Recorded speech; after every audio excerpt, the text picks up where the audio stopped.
Welcome to the Pewtercast. Today is Monday, July 3rd, 2017, and broadcasting from the brand new Pewtercast studio for the first time officially in the great state of sunny Florida. This is episode 39, The Most Important Buccaneers. I'm Brent Allen, one of your hosts, and with me, as always, is a man whose name has an origin story all of its own, Ren Daxt. How's it going, my friend? It's going well. Before I reply to that comment, I'd like to wish happy 4th of July. By the time this comes out, it will be on the 4th of July. Independence of America. Happy 4th of July to all Pewtercast listeners and to everyone everywhere in the United States. Happy 4th, and stay safe. Please don't blow off your hand or your head. And you know what? I'm going to go on a limb and say you can use that bit of information every day. But to talk about what Brett alluded to earlier, we were fortunate enough to be asked to go on to a Chicago Bears podcast. He was doing sort of a schedule breakdown, like a preview show. We play the Bears this year in week 2, and he had us on to talk about it. Yeah, it was a lot of fun. And it was a lot of fun. Show. Yeah, it's out now. I think it's called the Chicago Bears Review. If anybody wants to download and go listen, Brett and I do a little something different than what we do here. Feel free to do that. But at the end, he asked me, when he found me on Twitter, my name on Twitter, Douglas Sean O'Connor, obviously, but my Twitter handle is at Ren Dax.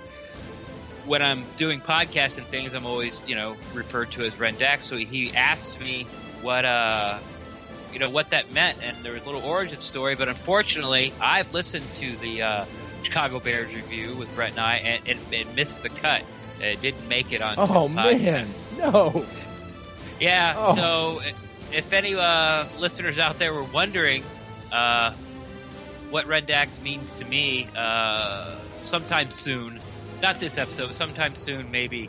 If we need to fill some time, I'll let everybody know where Ren Dax actually came from. Yeah, let's just avoid the running joke of, hey, we're going to tell that story, but before we get to it, let's talk about this. Oh, we'll push it to the next episode. Let's not do that, Mark Cook.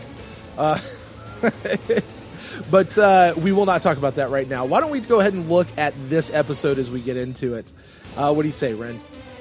I'm ready. Let's go. All right. Well, guys, for our main segment today, we are going to be taking a look at what we think are the most important Buccaneers to the franchise, which are the ones that maybe are not necessarily our favorites, but the ones that are, shall we say, almost irreplaceable. So we'll be taking a look at that fun hypothetical situation that actually could be coming true in the relatively near future. And then for our top 3 segment, you guys know that little building they're building out right next to One Buccaneer Place? That's right, the new indoor training facility. Well, if money is no object, we're going to talk about our top 3 things that we would like to see added to that training facility. And then to close out the show, it's our favorite segment. It's back with your emails, your comments, your questions. Our fan interaction segment will be coming up, and all of that and more is coming your way on today's episode of the Pewtercast.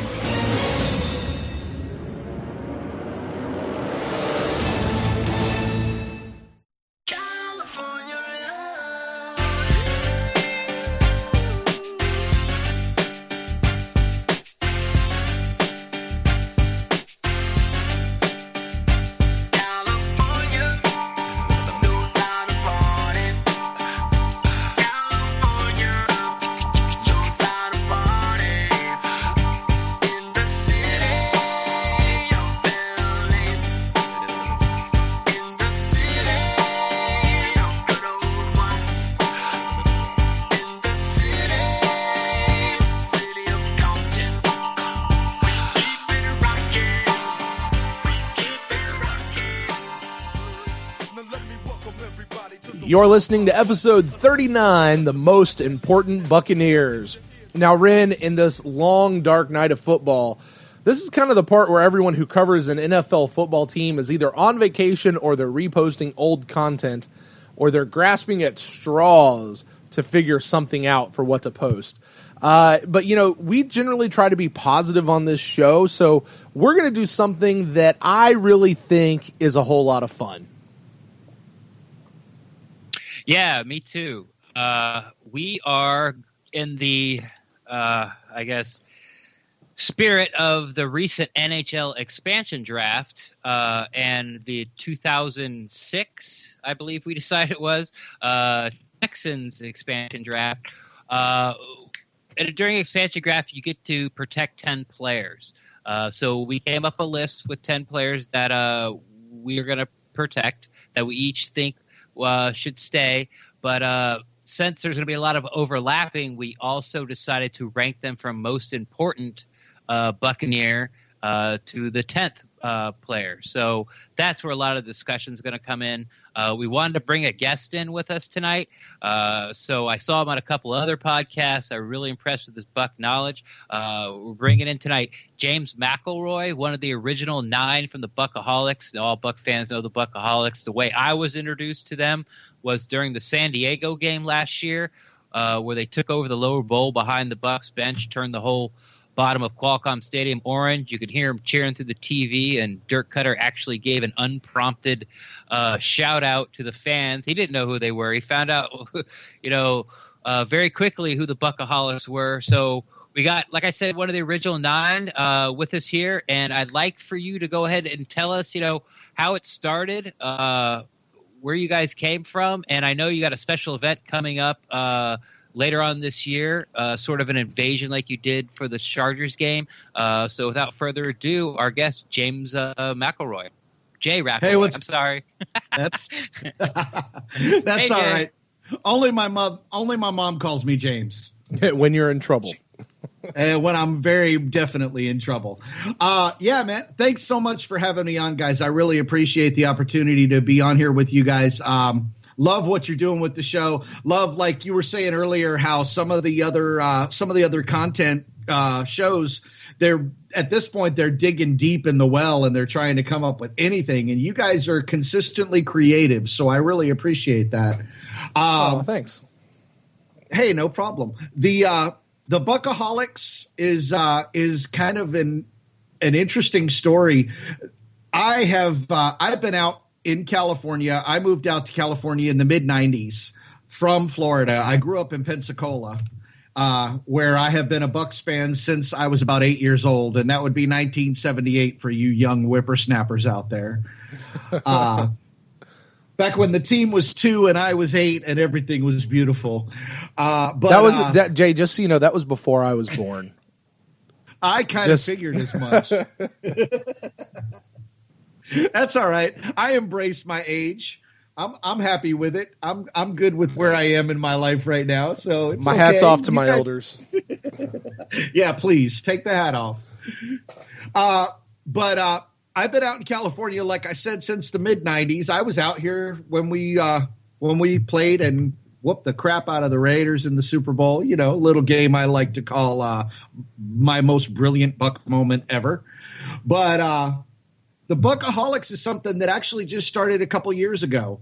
There were a couple of other groups that were around on Facebook, West Coast based groups for Bucs fans. And I actually met the other guys that are part of what we call the original 9 or the first 9 of the Buckaholics in other groups. And what we were seeing was there were all these groups out there, but nobody was really doing anything much other than being on Facebook and the occasional watch party. And one of the things that my buddy Art Oropeza, he's really the linchpin. He's the guy that got it all started.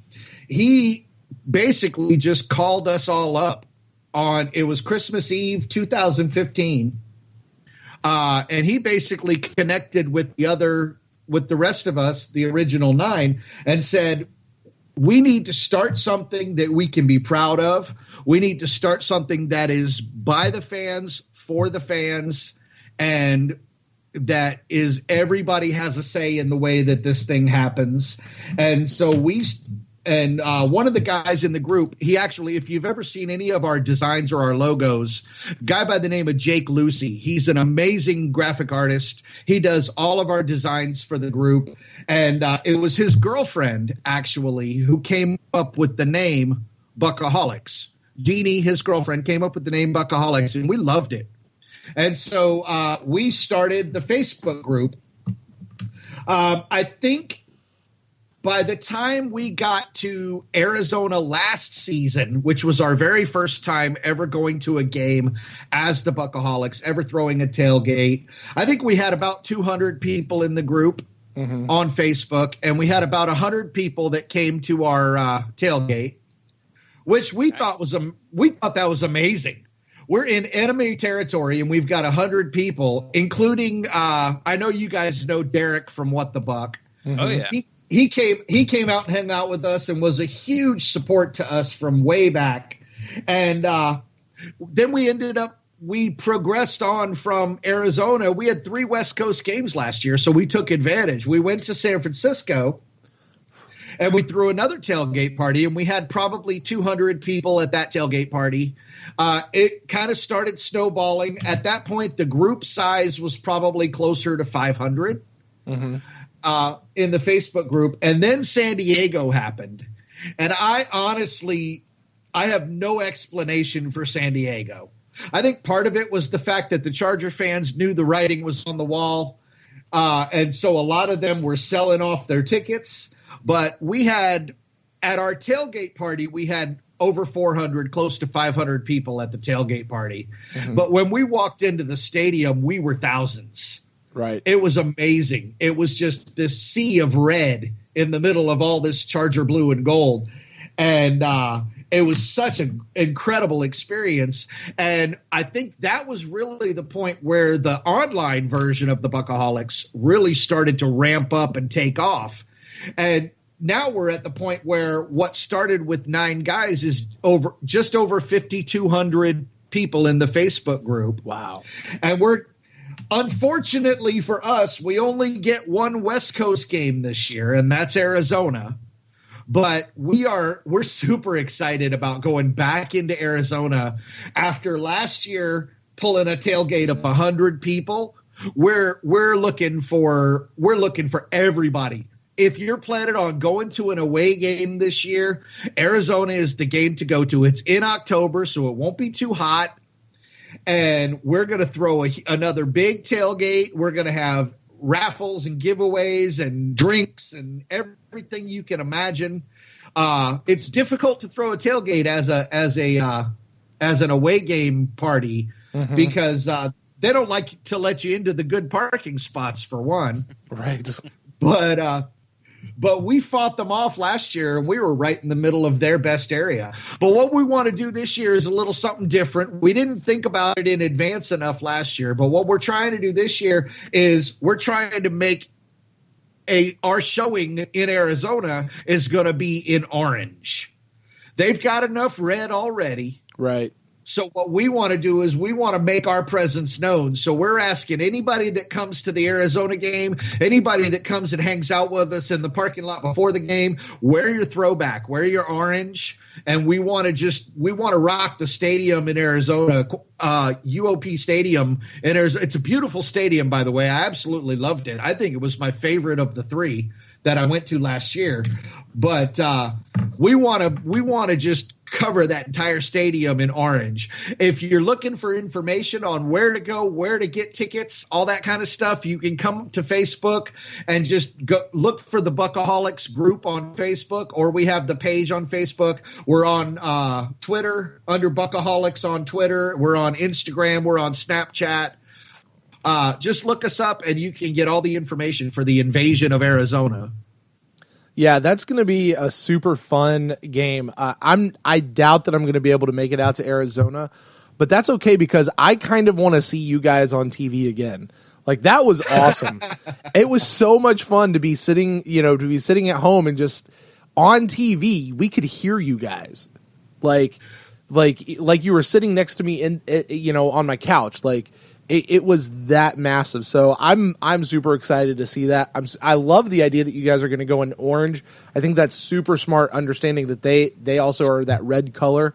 So super smart to go do the orange throwback jerseys, throwback jerseys if you guys got them. And if you can't, you've got plenty of time to order them and get them in from NFL shops. So, man, that's super, super fun. How about we get on to a little bit of what we're talking about here with these players? What do you think, Jay? Oh, yeah, man. Let's do it. Yeah, I can't wait. I got my top. I got my top 10 ready, baby. All right. Go. Well, yeah, let's get into it. With when we first started talking about this, like, do we kind of want to make this up? But then I started looking around. You referenced San Diego and the fact that people kind of knew the writing was on the wall and they were going to leave. We know that the Rams just moved out, so St. Louis lost a team. Oakland is going to lose a team here in the next couple of years as they move to Vegas.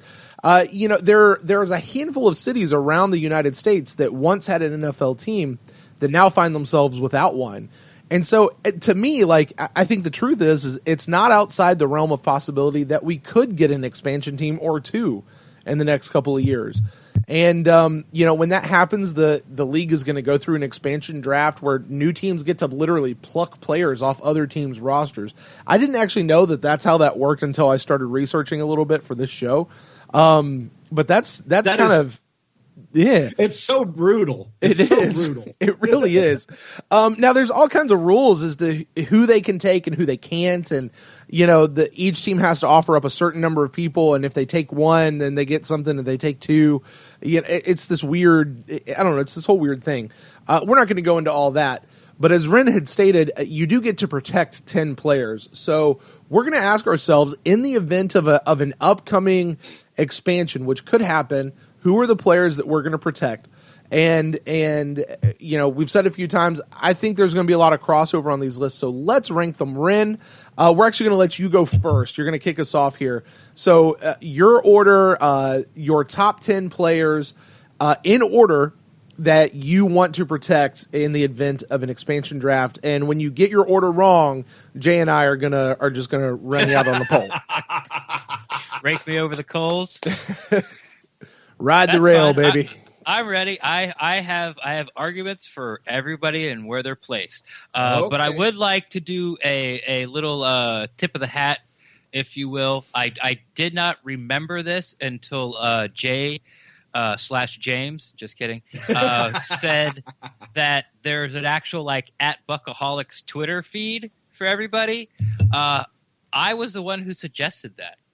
I remember doing that on Twitter.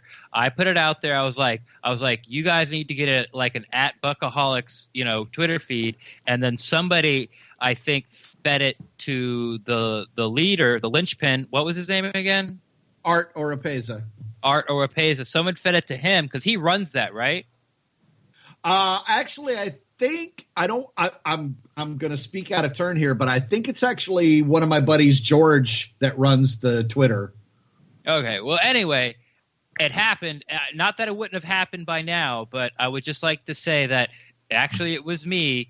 I was the one who suggested that the Buckaholics should get their own Twitter handle. So. Well, we owe you. No, you don't. Just take it easy on me when you disagree.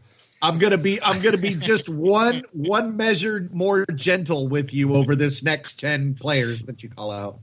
All right, here we go. I'm starting with number one. I think that everyone should do our list. We're going to start with number one, and that being the most important player, the player that the team cannot lose. Of all the guys on the 90-man roster, your projected 53 roster in your head, this is the guy that you want to keep above all else. And I don't think it comes as a surprise to anybody. If we have an argument over this, I just might hang up and not even talk anymore.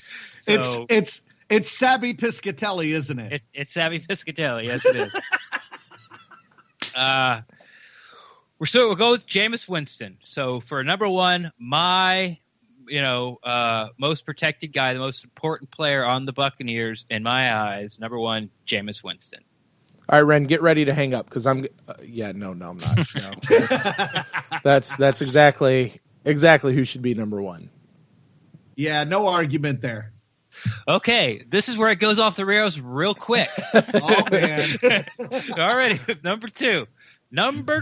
And this person might not even be on. I think it's to be on Brent's list, but I don't know if it's going to be on Jay's list. Number two, for next season or for this season, we're going to assume that this draft is taking place before training camp. So for this season, for the Bucs to get where they want to be, the second most protected player, in my opinion, is going to be left tackle Donovan Smith. Wow. Whoa. Okay.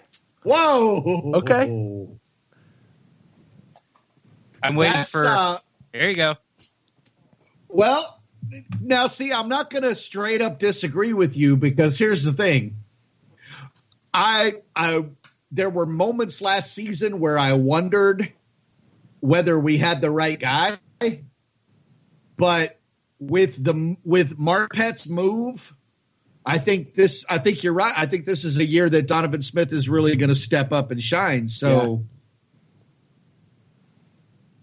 I think he has to. He has to. So yeah, I will say this: Donovan Smith is on my list. He is not as high as number 2, though.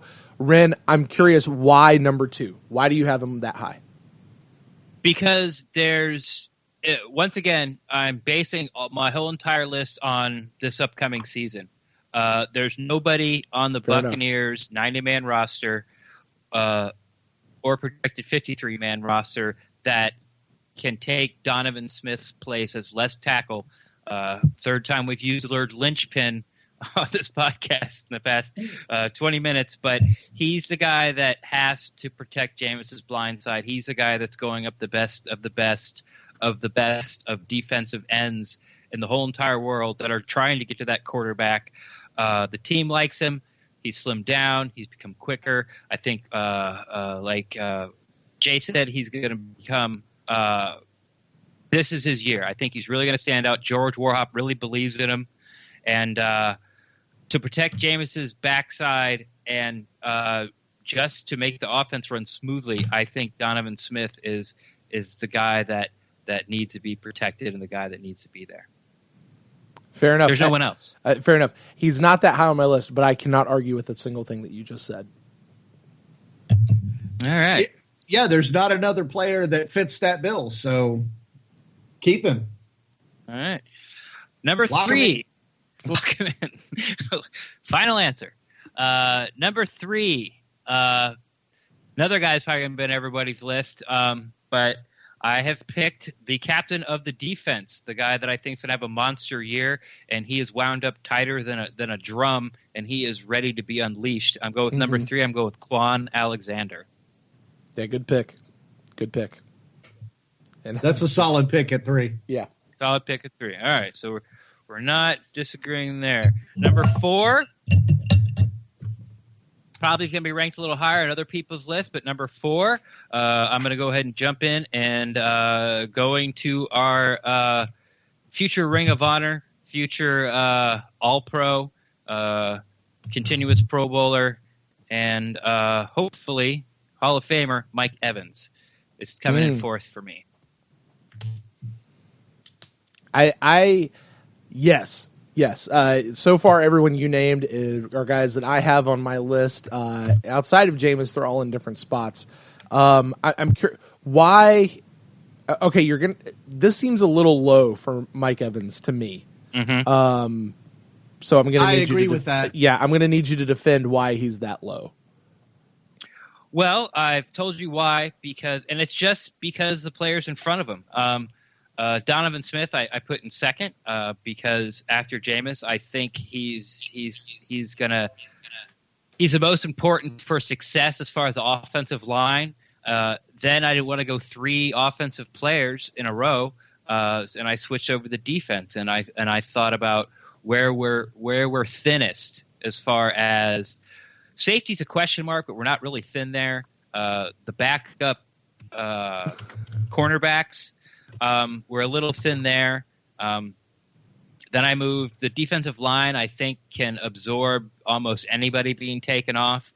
And then I went to the linebacker, and I basically which one am I protecting? Am I taking David or am I taking Quan at this spot? And just the way that I think he wants to be great, that's why I put him 3rd. And it was a tough call between him and Evans, but that's just where he fell. It was just, we'll call it the O.J. Howard effect. Is O.J. Howard the 19th best guy, best player in the draft? No, he was a top 10, probably top 5. Is Mike Evans like the 4th best player on the team? No, but as far what I'm using, that's where he fell. I couldn't put anybody else up for sale to be plucked before him, and so yeah, he falls to 4. Okay, fair enough. All right, number 5. 5. With it, he's on my list. He's like Brent said, not exactly the same position, but okay. I'm number 5. No surprise, the veteran. And this is just because of all. This is more of a legacy pick, if you will. So number 5, halfway through to finish off, my top 5 is Gerald McCoy. Solid pick. You can't, for as much as there is a contingent of people out there that I think would love to see us get rid of Gerald or move on from Gerald. Maybe they think he's getting old or he's not up to snuff. The bang isn't worth the buck, so to speak, or whatever. I wholly disagree with that. Gerald is as disruptive as the day is long. And I think we're going to see something new out of Gerald this year. And I think that's he's definitely on this list and probably on all 3 of our lists. And I think that's a great spot for him personally. I think 5 is a pretty solid spot for Gerald. I worry, as like you said, some people are saying he's getting older. I worry about injury, but I think if he stays healthy, he is still dominant in his position, and no question belongs on this list. Yeah, and if I could add to that, Ren, was it last episode, maybe 2 episodes ago? I think we'd answered a fan email about why we didn't have Gerald ranked on a list somewhere. Right. Yeah. And the answer was because of depth. If something were to happen to Gerald, there is depth that could come in and replace him. It wouldn't be catastrophic to the team like some of these other people would be. And that's it, I don't want to say that Gerald's low on this list, but I think that's a great spot for him because if we were to lose Gerald, it wouldn't be the end of the world for the team. But we are a hell of a lot better with him on this team than not, and so that's why he is on the list. Period. So, good pick, good spot for him. Number 6, who do you got? Well, before I go there, I just want to say I don't necessarily agree with what you said about people wanting like Gerald off the team and bang for the buck and whatnot and so forth. I think that people want Gerald on the team. I just don't think people like Gerald getting all the praise from the pundits as it is. They feel that what they see on Sundays doesn't match up with what the way the organization feels about him, the coaches feel about him, and I think that's kind of like where people start to get wishy-washy and mixed feelings about Gerald McCoy. But number 6, this was a depth move. I talked about I don't really like the depth at linebacker.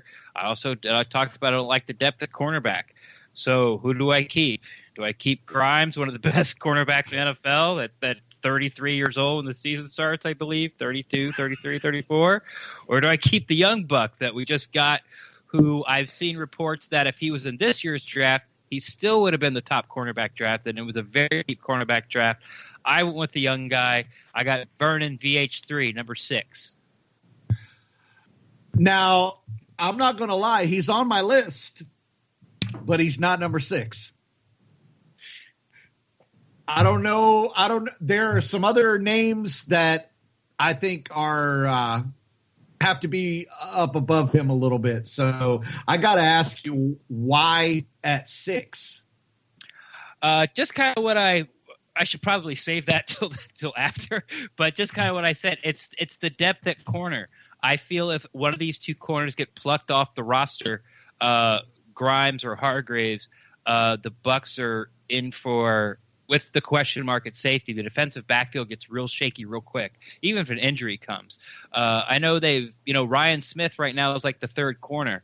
No one's seen Ryan Smith play one down of football except for special teams. He never even got the field on defense. Now he's a twisted ankle away from becoming the starting outside corner for the Tampa Bay Buccaneers. So I can't lose one of those guys and start the season. Say they pick Grimes. So now I've got Hargraves and Ryan Smith starting the outside corners. They've got 16 games between them total NFL experience, and they're all Verners. So that's where I had to put him. It's a depth issue. Once again, it's kind of like, why does Mike Evans fall down to 4? It's just the way it's falling for me. For importance, for the Bucs to win next year and to get where we want to get, which we want to get, obviously we want to get to the Super Bowl, but I think everyone's putting all their eggs in the playoff basket. I think because of Grimes' age in the long run, VH3 is the pick. So I'll chime in and I'll tell you, I did not have VH3 on my list at all. Okay. Oh, I didn't really, and neither did I have Grimes. I didn't have a cornerback on my list, and I thought about it, and here was my thinking, and this might be really stupid. That's a great preface, by the way. It might be really, really stupid, but to me, what it came down to more was replaceability and not so much depth. And the last bunch of drafts have been very cornerback heavy. Now, I'm not a big draft guy. I haven't looked forward to the upcoming drafts, but I can imagine there's other cornerbacks out there that we could go get and replace probably pretty well as VH3 or even a Brent Grimes. Brent Grimes, by the way, his contract is up next year, so we may re-sign him, we may not, who knows. But but that to me is why actually neither of those two guys nor a cornerback makes this list, because we could replace them relatively soon, or at least I'm thinking we are. And again, that might be really dumb of me, but that's why I didn't actually have either one of those two on my list. I'm going to go with your last statement and agree with it. But, but we'll get to that. I mean, you made your choice. That's what makes this fun, you know? Exactly. You had to make the choice. You came up with a reason. Your reason is because they can be replaced with other top 10 cornerbacks when we're picking at 20 for the next 10 years. Yeah, sure. I agree with it. Come on with number 7, man. Number 7. These last 4 are kind of based on talent. I really only have one. Well, hopefully, I think I only have one surprise left. This one should surprise nobody. This one might be higher on a lot of people's list. If it's higher on your list, I'd call you out just because you like him, not because he belongs there. But he definitely belongs on the list for a long-term solution, and that's Ali Marpet. It's my number 7. Oh, there he is. There he is. I love that guy. There we go. So, but I'm gonna tell you gonna this. sneak in at number 2 for you, Jay? No, I honestly, I have kind of followed this guy from his start with the Bucs, and I love not just his on the field, but his off the field and his attitude and the intangibles. I think are huge, and yet he's not in my top 10. What? Oh, he's gonna. Well, he'll answer that for that later. He'll answer for that later. I'll answer for it later. I will. Right. I will tell you, Ali Marpet is in my top 10. I will not tell you where he is. I'll let you figure out why he's where he is, or at least we'll talk about it when I get to that spot. He was my 11, just so you know. Okay. All right. Like Quan Alexander. Oh, you were 109, Quan. You almost made the top 100. You were 109. That story that's come out. Yeah. You're almost there, buddy. Yeah, I'm sure he's real happy. Keep trying. Right, get a few more tackles. Maybe you'll make it next year. Number 8, what you got? Moving back to the defense. Oh, boy. Vernon's draft mate. The future of edge rushing for the Tampa Bay Buccaneers. Say it. The young guy. He's been projected by Robert Ayers to get 16 sacks. That's Noah Spence, number 8. That's a sack a game, baby. I'm protecting. Yeah, right. I'm protecting Noah Spence at number 8. Okay. I can't be mad at you for that one at all. Yeah, I appreciate that. I can't be mad at you for that one. Yeah, that's the one I'm gonna take it easy on you. By the way, remember I promised you one. There's my one. There's my freebie. Yeah, it's a good pick. It's not a bad spot either. It's you've got a guy who is just 1 year out from the draft, played most of the year injured. Came back as a fine physical specimen. Here during this off season, lots of stuff to there, but he has a lot left to prove. It's hard to value a guy after a single year of playing. But Noah Spence is a guy that we value a whole lot, and he absolutely deserves to be on this list. And spoiler alert, he's on my list too, though not at number 8. Yeah, that's a projection pick. Him and Hargraves are your projection picks. Let's face it. None of them had years worthy of being a top 10 player on the team. But the potential's there, and they're young, and they're under contract for the next Vernon for the next 4 and Noah for the next 3. So that's why they're on there. Now these last two might sort of this is where I think probably on all our lists, these were things going to get a little wonky and jump the rails a little more. So for number 9, you weren't allowed let me back up. Sorry. When I saw this on Twitter originally, you were allowed to, rookies were protected automatically. So any of your draft choices that you had this year could not be plucked. The way we phrased it to make it a little harder was that rookies were included. So I had to think which rookies do I want to expose? And the only one that I felt deserving, another kind of a futures, looking into the future deal at number 9. I am protecting and leaving Cameron Braid exposed, and I'm taking O.J. Howard. Well, I'm a Bama fan, so you're not going to make me angry with that one at all. I love everything about OJ. I think he's a freak of nature as an athlete, and I'm super excited. But like you said, it's a futures kind of a pick. It definitely is. Yeah, it's hard for me to put anyone on this list that has yet to play a single down in the NFL. Because you just never know. You never know how that's now. I mean, all signs point to OJ Howard's going to be phenomenal in this league. Even given the fact that he was running with, what was it, Rin? The number 2s? The number 2 teams? Yeah, he ran with the number OTAs, yeah. Wasn't even subbing in the ones. So, all of that, I don't know. It's just, I find it hard to put anybody on this list that, like I said, just hasn't played it down yet. And I can understand that, but when O.J. Howard gets plucked off this team because you didn't protect him, Dirk Cutter will be weeping. He would be weeping. Did you see his face when they got to draft him? Can you imagine if he got plucked? Oh my gosh!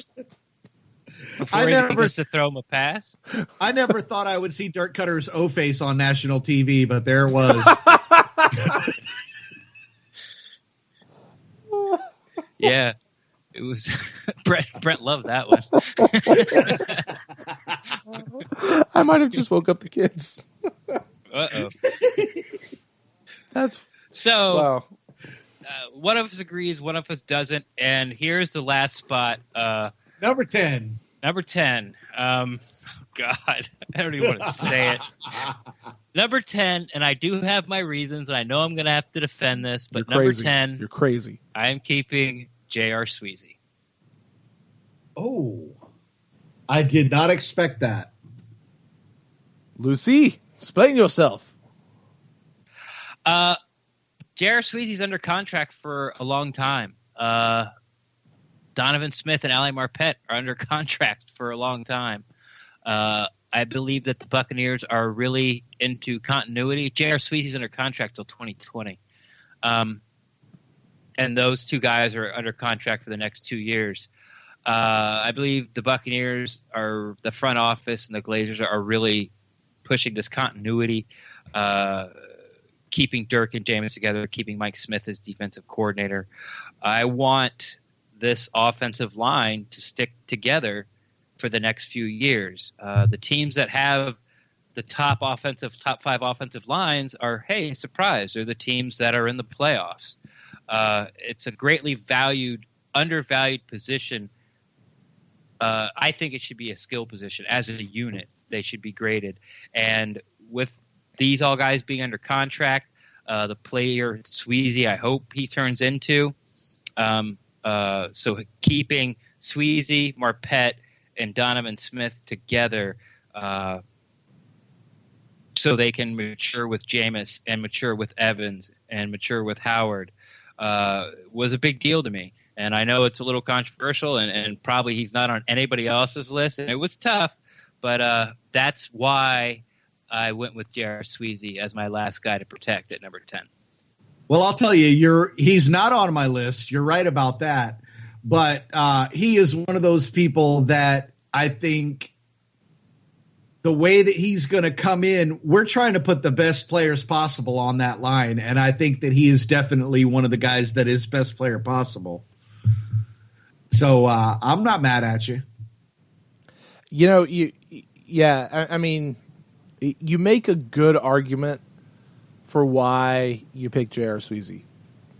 I still think you've lost your ever-loving mind putting him on this thing. This guy, we don't know anything about this guy yet. I mean, it's all hope, and I get what you're saying. I really get it. Tape. He's got tape. Yeah. From 2 years ago. And from what I understand, it wasn't even really that great. Like it was good. It was fine. He's got some attitude. Great. And that's all stuff we need. Don't get me wrong. I'm not knocking J.R. Sweezy. I just think you're off your ever-loving mind for picking him, for this list, anywhere on this list. Especially when we've not seen what he can do yet. That, coming off that injury and how long is that going to be nagging him? I get what you're saying. Keep the continuity. I'm a fan of that. I'm a fan of putting any of the fat boys on this list. That's a great idea.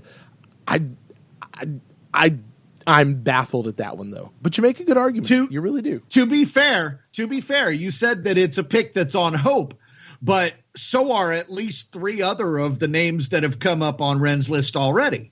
It's true. Picks that are on hope. They're picks that are on hope, picks that are, okay, this is a little bit out there, but I think this could be the guy. Mm-hmm. And that's kind of where we are right now. This is the time of the year that we're in, where we have to be able to look at these guys and go, okay, we haven't seen from a great number of these guys, we haven't seen anything. And we have to pick on hope at some point. Wow. You could tweet that. We have to pick on hope at some point. That's going to be like our quote of the week. You have to pick on hope. Hey, you know what? That's what you're going to get from the Pewtercast. Lots of hope, folks. Lots of hope. All right. Well, Ren. At least you're going to get it from Ren in his top 10. There you go. Lots of projection. lots of hope. Projection. Get your hopes up, folks. Get your hopes up.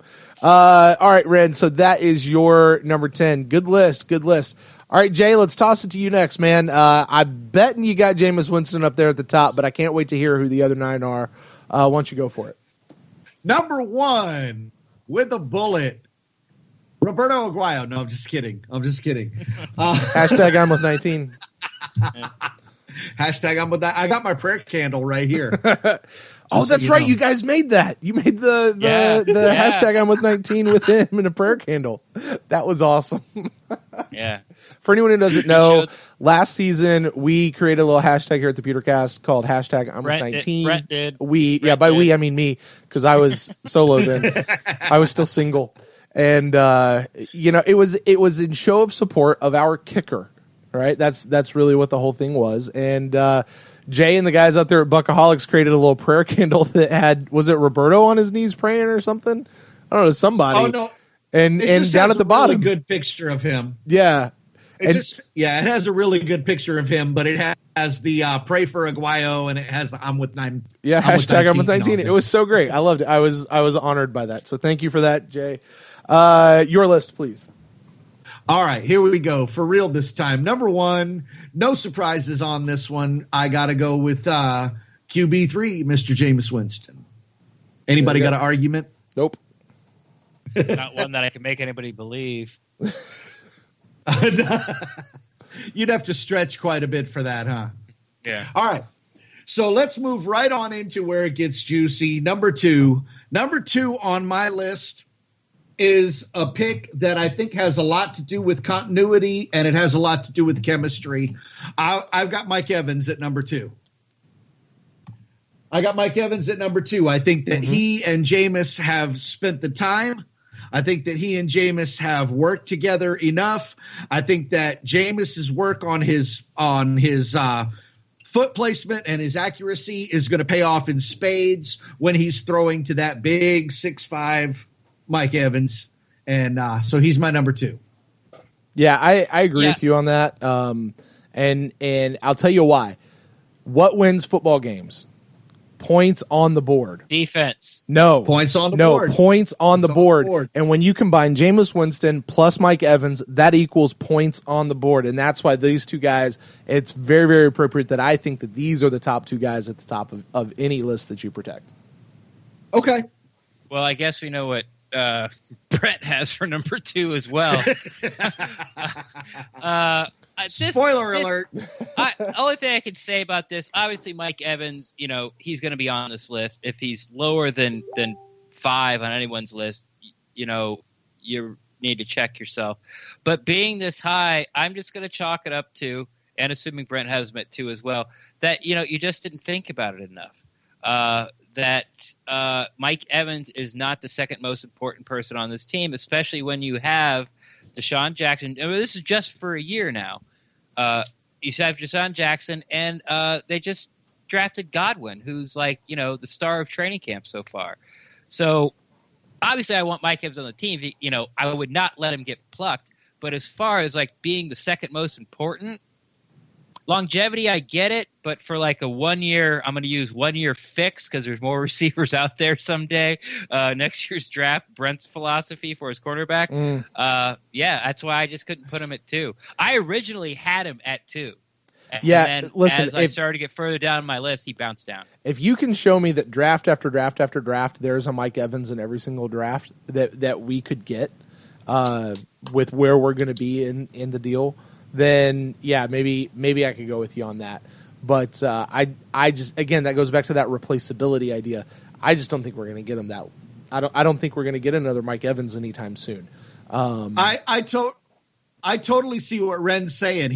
There are wide receivers every year, but like you just said, Brent, there is not a Mike Evans every year.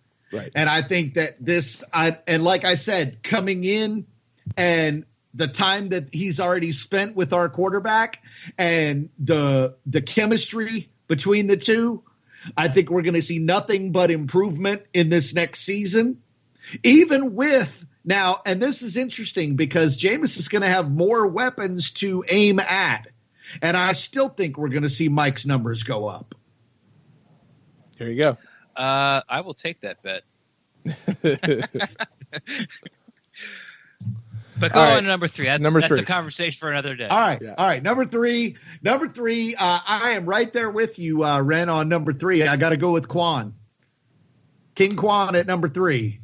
Can't argue with a genius like that, Brett. Hey, I think I agreed with you last time that Quan is on the list, and he very well should be. And he's high on the list, probably on everybody's as well. As he very well should be. I think he should be a lot higher on a lot of other lists. But that's another story for another day. All right, so number 4 then, right? Mm-hmm. Number 4, I actually brought him in just a hair ahead of you, Ren, but I went with GMC at number 4, Gerald McCoy at number 4. And a lot of the same reasons that you already listed. I disagree with the naysayers. I disagree with the people that, whether it's that they don't think he's there as a player or whether it's that they think he's getting too much praise from the coaches and from the pundits and everybody else. Regardless of what the reason is, I think he's there at my number 4. And I think that this year, barring injury, is going to be a big one for him. Yeah, well, he's reinvented himself once again this year. And I think they finally got him some help, so we might actually see what Gerald McCoy could do without having, 3 to 4 hands on him every single play. Yeah. So I'm with you there.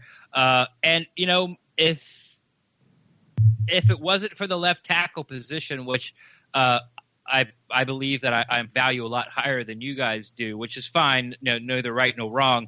McCoy would have slid in right where you had him. So there's really not much argument for me. Okay. Brent? Yeah, I can't argue with you at all.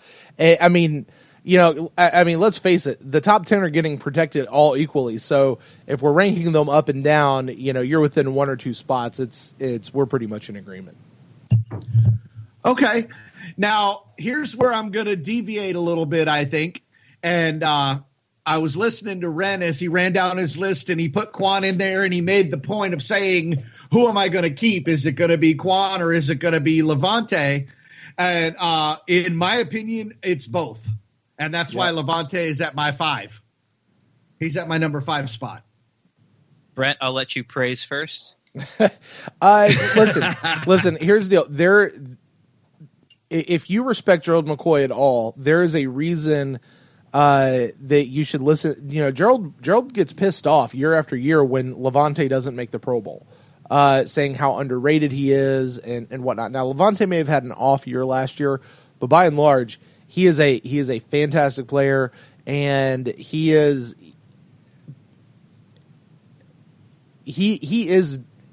a player that makes a big difference on the field.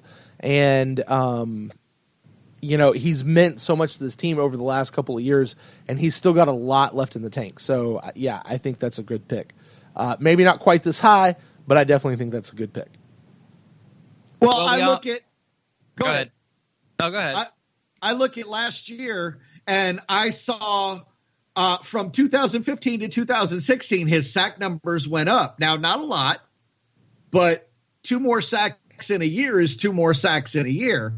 And I think it's one of those situations where as we start to build this team around some of these players that have been with us for a few years, I think there's a lot to be said about the mentality. There's a lot to be said about the attitude. And when we bring in some of these guys that are bringing that are bringing more attitude, and when we start to see a fired up offense, I think we start to see a fired up defense. So he's another one. I think the numbers go up again this year. I don't know if you guys noticed, but I left him off my 10. Oh, I noticed. I noticed. And it's nothing against him as a player. It's just, you know, it came down to those hard decisions and what it meant to me. Who were the players that I needed to not keep this train moving forward? And Levante David just fell a little short. I'm not a Levante David naysayer. I'm not one of those people, you know, that were so high on him in the Schiano years, and then he switches defense with Lovey, and, you know, he kind of gets lost a bit as far as like total tackles and things like that about being the tackling machine all over the field. He actually made the cover of Sports Illustrated, and I think the caption was tackling machine. Lovey comes in and kind of goes away. But then we sort of learn as Buck fans that Lovey's defensive scheme was sort of terrible, and he wasn't the best talent evaluator. You know, Mark Barron he let go, and Darrelle Revis he let go. So a player that thrived and then gets into his defense and didn't, I don't think it's necessarily that player's fault. But he plays, in my opinion, probably the least insignificant position on the defense. If you rank the defense importance per position, in my book, his linebacker spot's going to come in 11th. And there was just no room for him. Linebackers of his talent aren't dime a dozen. Average linebackers are. So I'm kind of going with the how much do you really lose from Levante David compared to the rest of the league or the position, you know, overall. And that's why he just didn't make it. I wanted him to make it, but there was just too much, you know, futures things and continuity at the way I looked at it for him to make my cut. So I'm not yelling at you for having him on there, but he just, you know, he wasn't up to snuff for my 10. Okay. That's fair enough. You can stay ready to yell at me because my next couple are also ones that did not even make your list. So this is easy. This is going to be fish in a barrel all day. Are you ready for number 6? Let's go. Number 6, and this is another one that I mentioned with Mike Evans. It's a chemistry call. Number 6 is Cameron Brate. And I know that's high, but Cameron Brate, because I look at the way that he and Jameis managed to kind of come together. And I see video from like a week and a half ago, where they're out there for 30 minutes after practice is over, just throwing the ball around, playing like kids. Mm-hmm. And to me, I'm a OJ Howard guy. I already mentioned that. I'm a Bama guy. I think OJ Howard brings something to this team that Cameron Brate does not, especially in the area of blocking. But Cameron Brate is somebody that Jameis trusts, and he's somebody that has great hands and great vision. So he made it way up there for me. Go ahead and shoot me down now. Go ahead. Well, you said it. He's we all love Cameron Brate, undrafted free agent. There's a reason he was undrafted free agent. It's because he can't block. He can't block. He can't block. Can he get down the seam and separate and make catches? Yeah. Are his hands way better than everyone thought they were? Yeah. Him and Jameis probably have the best chemistry on their team? Yeah. But he can build chemistry with Howard. He can build chemistry with Godwin. He can build chemistry with anybody on the team. Now, granted, I think Jameis Winston takes a little longer than most quarterbacks to actually get chemistry with, said receiver. But once he is, he's locked in. And since he is one-dimensional to me, let me put it this way. If he didn't have 8 touchdown catches last year, would you have kept him? But he did. Okay. But he did. Yeah, but he did. Exactly. But he did because we had no number 2 wide receiver, and they were doubling Mike Evans. That's why he has 8 catches. If you think he's going to have 8 touchdown catches next year, I've got swampland in my home state of Florida I'm going to sell you. Okay, but we have a coach. We have a coach that we know wants to run a 2 tight end set. Correct. Right?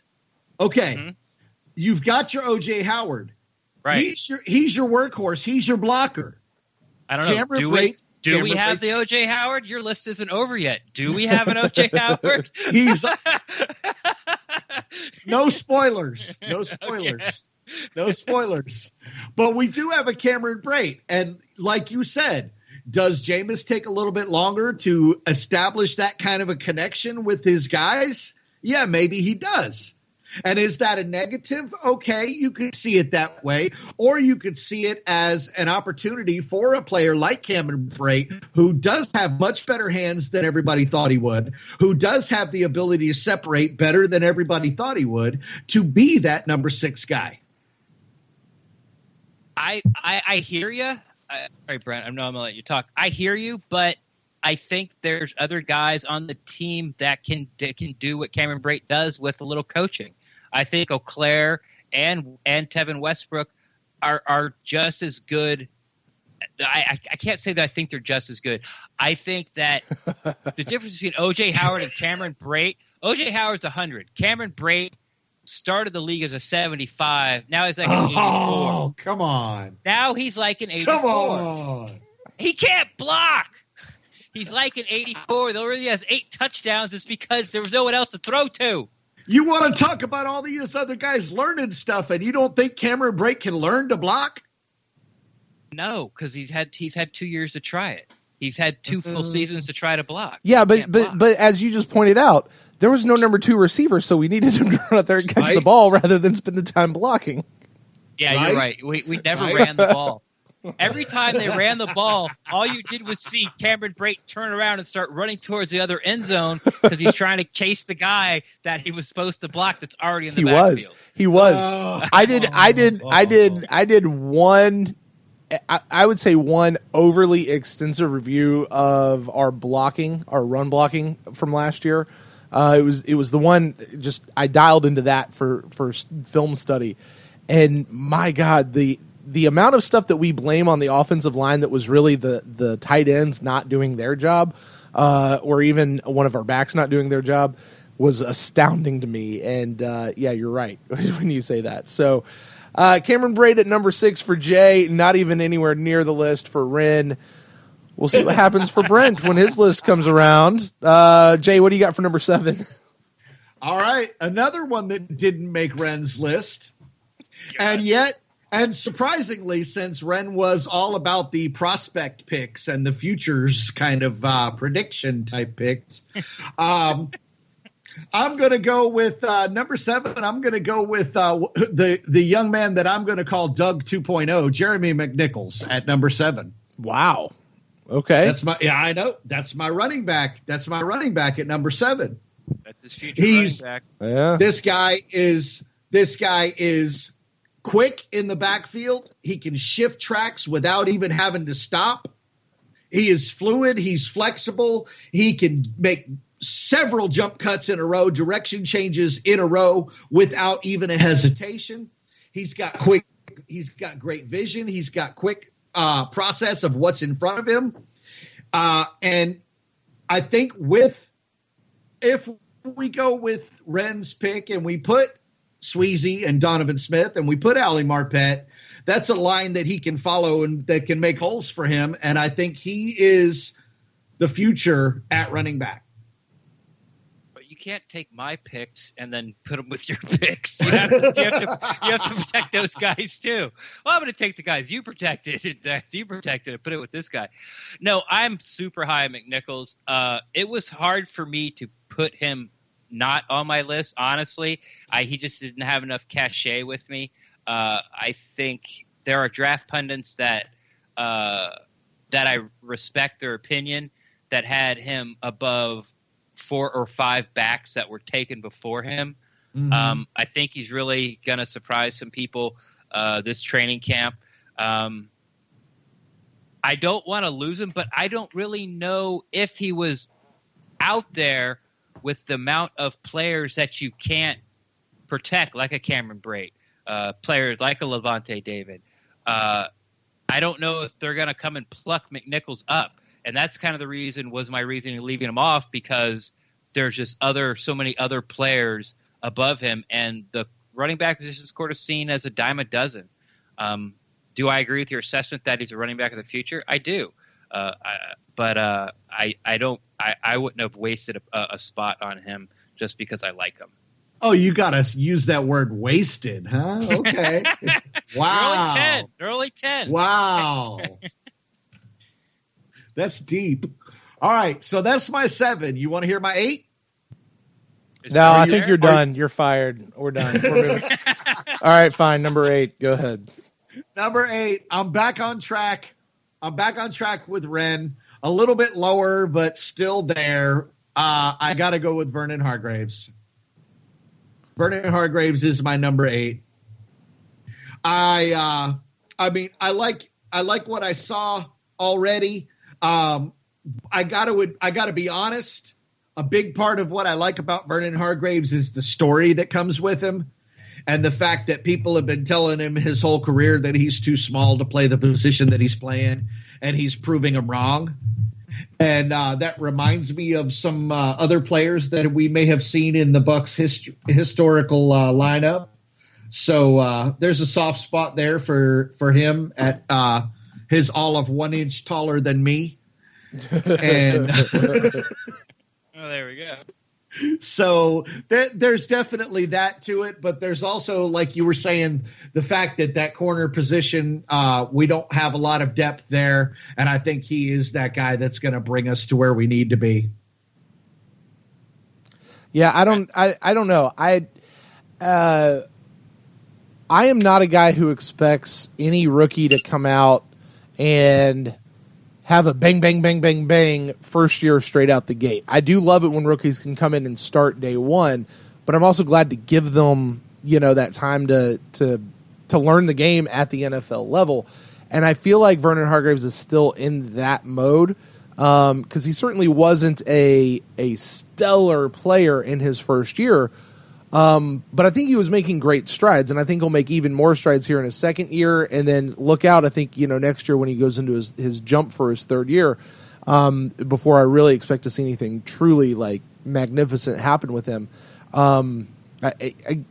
Again, he's not on my list. I'll tell you guys that. And to me, it just comes down to replaceability or potential replaceability versus what they've already shown us on the field.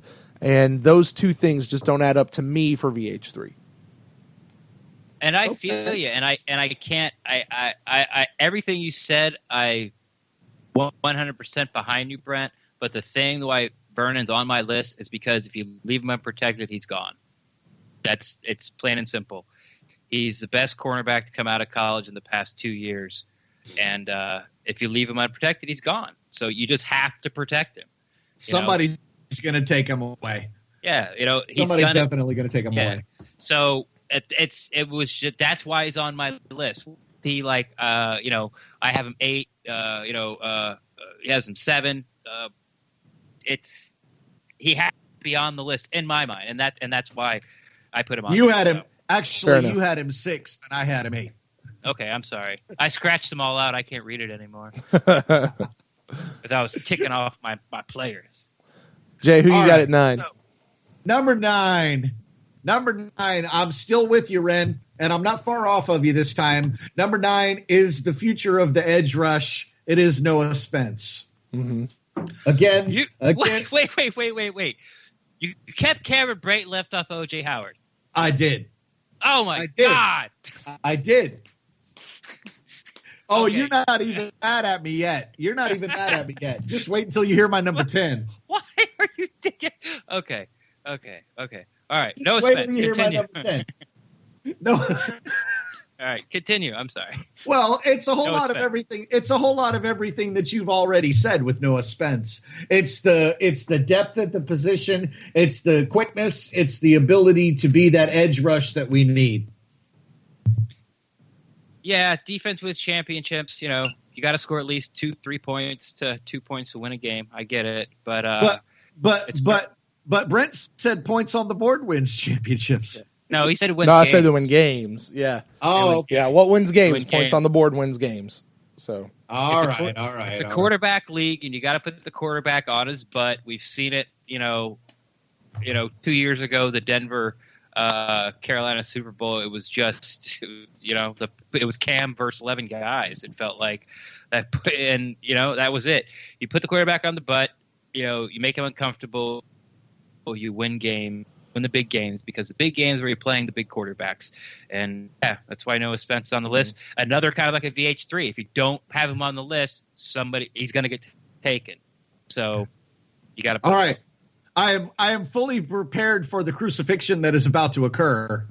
Are you ready, Brent? I am about to blame the person who booked this guest. So let's go. Number 10 with a bullet, no less. I am going to go with the surprise pick of the week, and I'm predicting that this will be the surprise pick of the week. Number 10 on my list is the punter, Brian Anger. Ooh. Oh my God. Ooh. Oh my God. Have you completely lost it now? Now I am mad at the person who booked this guest. For the record, Ren booked Jay. It was Ren. Brett, I don't like this pick. I totally understand it. Ooh. Brent, I'm going to let you go first because I think you're going to be a little nicer because I think you love a little more than I do. We're a big fan of Brian Anger on this show. Brian Anger won Special Special Teams Player of the Year for the 2017 Pewtercast Award show. Shout out to him. That was a forfeit. Yeah. Right, because it was Roberto Guayo, Brian Anger, and it was that other guy that got hurt, couldn't even finish the year. Long snapper guy. DePaula. Yeah, DePaula. Yeah, Anthony DePaula. It's an intriguing pick. I get it. I also will say 50% of 50%. Is that enough? 40, How many phones just got broken right there? How many? A really large percentage of Brian. Hold on. I don't know. A really large percentage of Brian Anger's success, though, is going to be due to the gunners that were able to run down there and get there to trap the ball where they needed to be. Smooth criminal shout out. He is not on my list, and 37 times inside the 20. 37 punts inside the 20. Yeah. Make the Pro Bowl. No, but because he plays for the Bucs. How the hell? Because he plays for the Bucs. Anything based on the Pro Bowl. Right. He wasn't an all-pro for either. A popularity. When we're talking about the Buccaneers, how can you base anything on the Pro Bowl? Right. We'll get there, guys. And I say that we will get there. There will be a time when they start looking about Pro Bowl, they start thinking about things like that. They'll think about the Buccaneer players. So far, they have not been, in recent history. So that's all I mean when I say that. It makes me smile the fact that you have this on your list. I don't have it on my list anywhere, and I can't defend it. I cannot defend this pick, but it makes me smile. And I'm with you. Like, I appreciate you going out of the box. We are huge fans of BA. This is the first time we ever called him that, so I don't want to sound like that's his nickname for the show. BA, Brian Unger.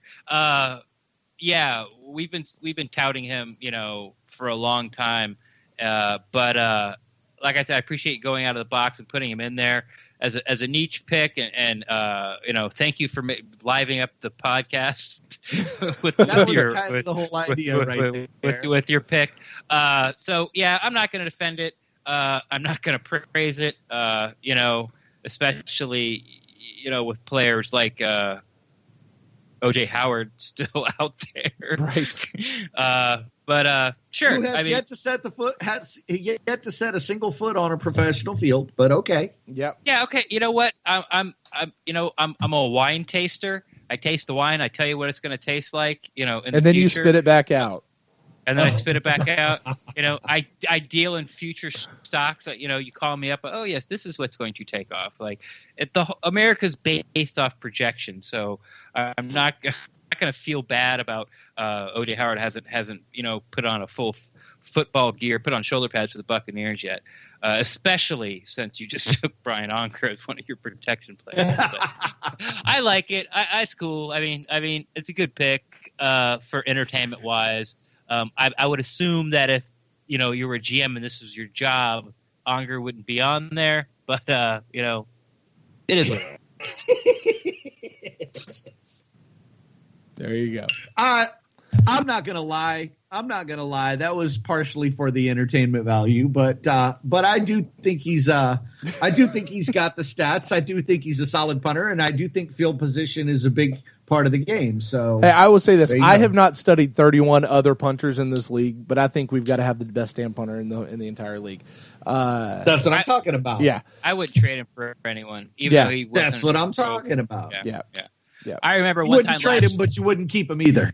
I wouldn't protect him. I wouldn't use. Keep him. Yeah, I wouldn't use a protect 10 player spot on any special teams player. By the way, that's not just Brian. It's any that group is just automatically available for the plucking, and I would cry. But and that's kind of what I figured you guys would say.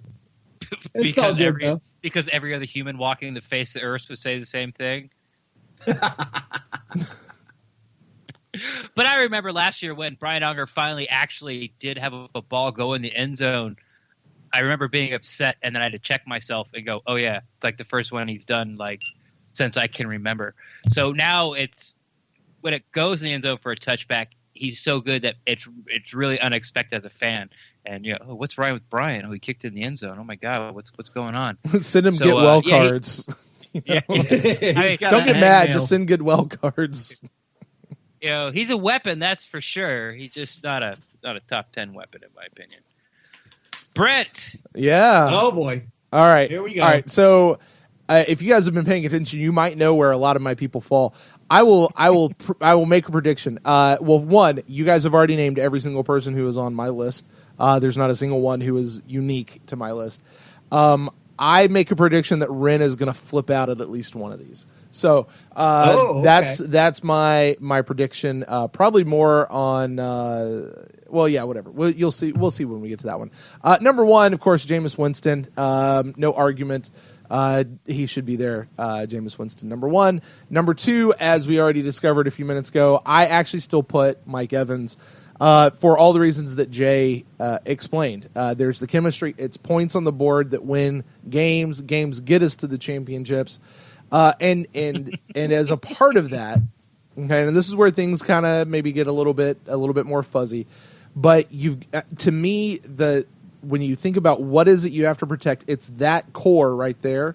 And a big piece of that core, especially with this guy now being our center, is Ali Marpet. And that's why Ali Marpet is my number 3 person. Ooh, yeah, number 3. Yeah, he's real high. And it's not just because I like him, Ren. It's because yes, it is. That's no, exactly it's not. I do. Yes, I love the big fatties. No, it's because it's that core up there that I want to keep that together. And as you mentioned too, Ren, Ali's going to be with this team for a long time. And if there's, J.R. Sweezy comes and goes, fine, whatever. Logan Mankins comes and goes, okay, whatever. All those guys comes and go, fine, whatever. He is the guy who's going to carry the DNA of the offensive line that we want on there. He's going to have the attitude. He's going to be able to get up there and control. He's going to make the line calls. He's going to be the guy, and that's why he's up there. But it's those 3 kind of form a trio in my mind that are almost in sync. Kind of a trinity almost, if you will, which is why they're all up there. I kind of view them as one thing. So that's why I have what do you think is the learning curve for him at the new position? It's hard to say because we've not really seen it yet, especially with offensive line. Even through OTAs, they're not allowed to put on pads and actually hit. So it'll be an interesting thing. But observing what Ali Marpet has done before in the past, I think it's going to wind up being one of those. It just works. Like you just sit back here, it just works. It's right there. It's fine. And I was not a guy who was pro Ali moving to center to begin with. This has been something that's been a slow grow for me. But I think Ali's going to be just fine. And I think we're going to consider it a big upgrade. And as much as we love Joe Hawley, this just feels like the right move to me all the way around. Okay. Yeah, I'm the same thing, Brent. What Brent said. I think it's almost going to be seamless. Ali scored really high in his Wonderlic, so obviously he's got the brains to make the calls and get the communication out to the guys. He's got the temperament for it. He's nasty on the field, but how Jace, how he led off the field. He's still kind of a big kid, and it kind of seems like, and I don't know if it's true or not, but it kind of seems like a lot of things in life, make him big-eyed still. And you could just tell by the way he talks, he just really loves what he does for a living. And just happens to be playing football. So it's, I don't foresee a problem. And if there is, there's plenty of other, options that Jameis is familiar with. And there's lots of interchangeable pieces on that line. So I think it's a little high for Ali. I do think he's up there that high because you like him. And you made up a narrative in your head to be able to defend it. Wasn't that the whole point? Yeah, exactly. But isn't that what we all have done? I'm putting him here. Now how do I make everyone agree with me? I got to create a list. All right, why is he there? So it's not a terrible pick. A little high for me, but everybody loves Ali Marpet. Yeah. What are you gonna do? Well, I think you guys are going to be okay with my next pick. At number 4, I am flipping over to the defense, and I'm going to the quarterback of our defense, Mr. Quan Alexander. You guys know. There we go. You know what. There we go. Yeah, no complaints. Yeah. Yeah. It's funny that we all picked Quan as the first defender. Yeah, I was good. I was just about to say, of all of us, of all the players that we could have picked on defense, all 3 of us went to him first. Listen, anytime a guy gets drafted to come in and play, what do you get to play strong side linebacker, and then he comes in and as a rookie takes over the Mike linebacker position? That's my week 1 of training camp. In Lovey's defense. He did it in Lovey's defense too. I mean, my God. Good night. This guy's, and he's going to make weight. This guy's going to turn so many heads. I think he's on probably the same trajectory that Ali is as far as getting recognition around the league. Ali may actually be a few steps ahead of him, but, he's going to be a guy that people can't ignore much longer in Quan Alexander. Now, that said, I'm going to another guy that I kind of feel is a little bit in tandem with this as a unit. You guys remember the big tandem, the big kind of captain, heart and soul of the Buccaneers defense way back when between Derek Brooks and Warren Sapp? Well, a lot of times, people correlate that to a couple guys here. I think we just get it wrong. That's not necessarily Levante David. I think it's Quan Alexander. And then the opposite guy for that is my number 5, which is Gerald McCoy. Ren, I think you also had Gerald at number 5 as well. Yeah, we all have him in the top 5.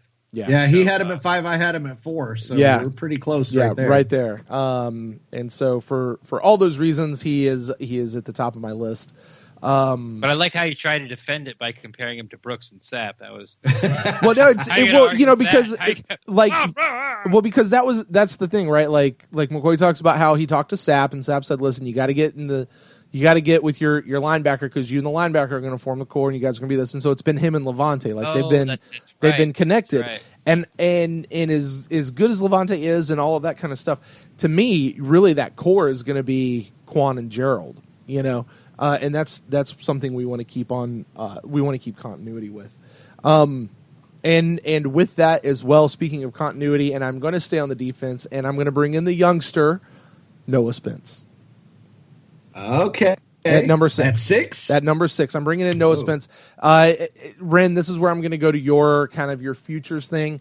But we've seen what he can do is the thing. We saw what he could do when he was injured. Oh, my God, what's this guy going to do when he's healthy the entire freaking year? And he just has more time, and he has more experience under his belt. This is a guy, Noah Spence, he got popped for some bad stuff back in college. I think that helped him mature really quick. And that's focused him. Now, I don't know a whole lot about Noah Spence way back when, but I tell you, the thing about Noah that strikes me, and it struck me last year, and it stroked me through the offseason so far, is how focused this guy seems to be on learning his craft, on playing his position and playing well, and refusing to go down, refusing to come out of the game. And that's the kind of guy that I want on this team. That's the kind of guy I want around for a really, really, really long time. And that's why I put him on my list, even though he is still a really young guy. Can you imagine what that national championship Ohio State defense would have done to teams? They won the national championship, but if Joey Bosa and Noah Spence, they were still together with, oh my God. Yeah.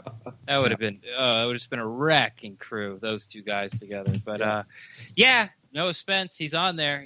I think we're going to be doing this a lot. Yeah. The only thing we're really going to probably argue about is because, is placement.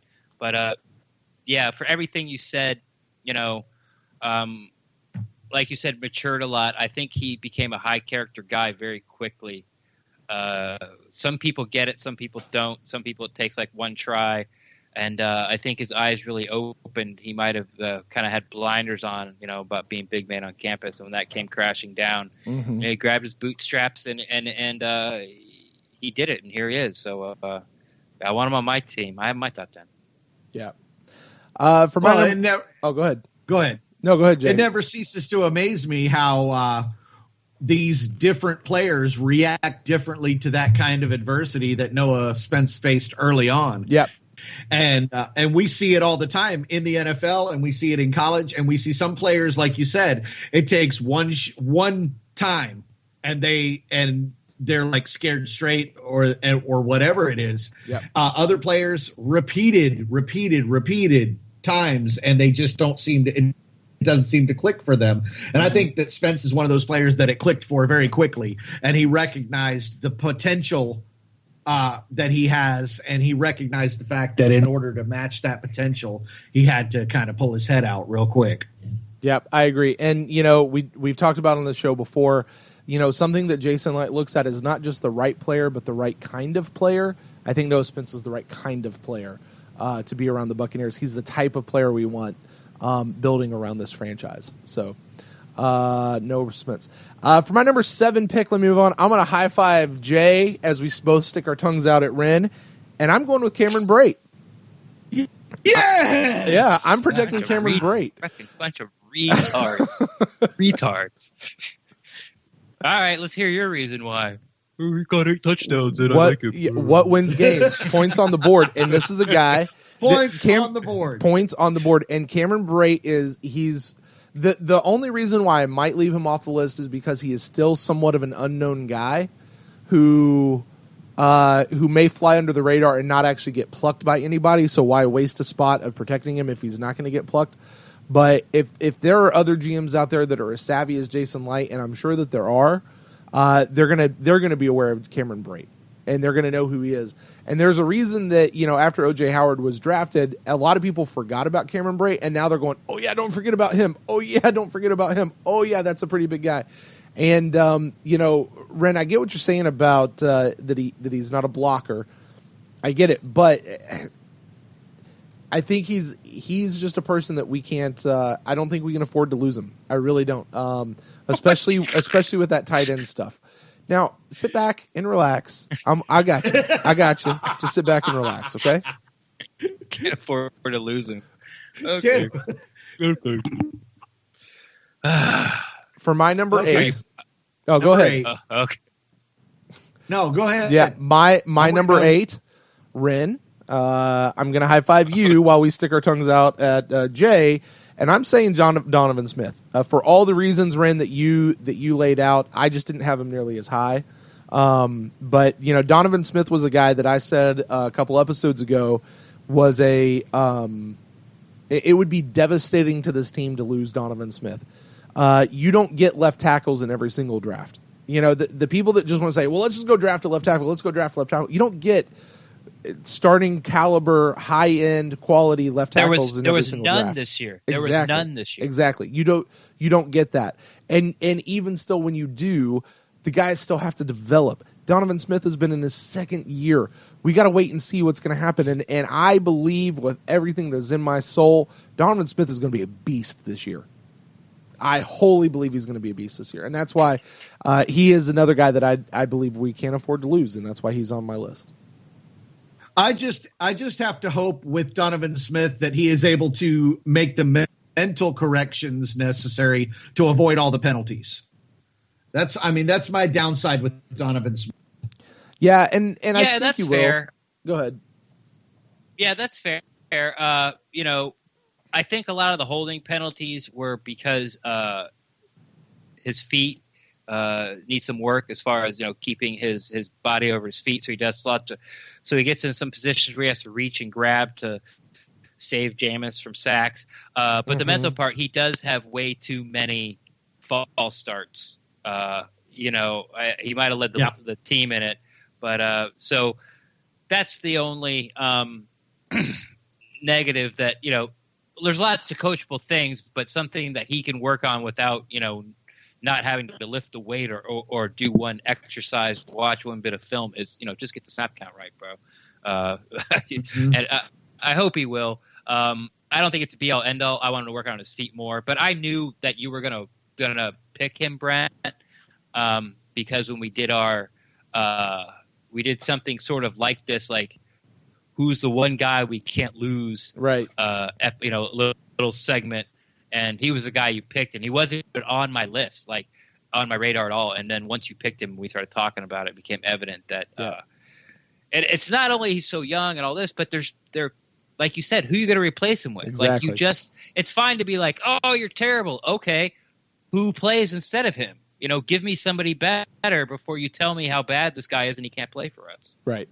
Right. And the other thing I think is going to help, we've added a lot of speed to this team this year. Jameis has to get the ball out of his hands quicker, and the offensive line not having to hold their blocks for as long. I think that's also going to cut down on a lot of the mistakes that get pinned on the offensive line. I think that will help. Now, that said, the offensive line still needs to hold the line for as long as they need to hold it. I mean, you can't get around that. But those things all do come into focus with each other, come into a factor with each other. So, but that's my number 8. My number 9, I am going to the other big name on our defense. This is a guy who has been a Pro Bowler, should continue to be a Pro Bowler, and I still pick Levante David. He's just a good enough player that I don't think we want to lose, and he's had enough history on this team. I mean, let's face it, Gerald McCoy and Levante David are the only two people that I have on this list that have have more than 3 years experience, period.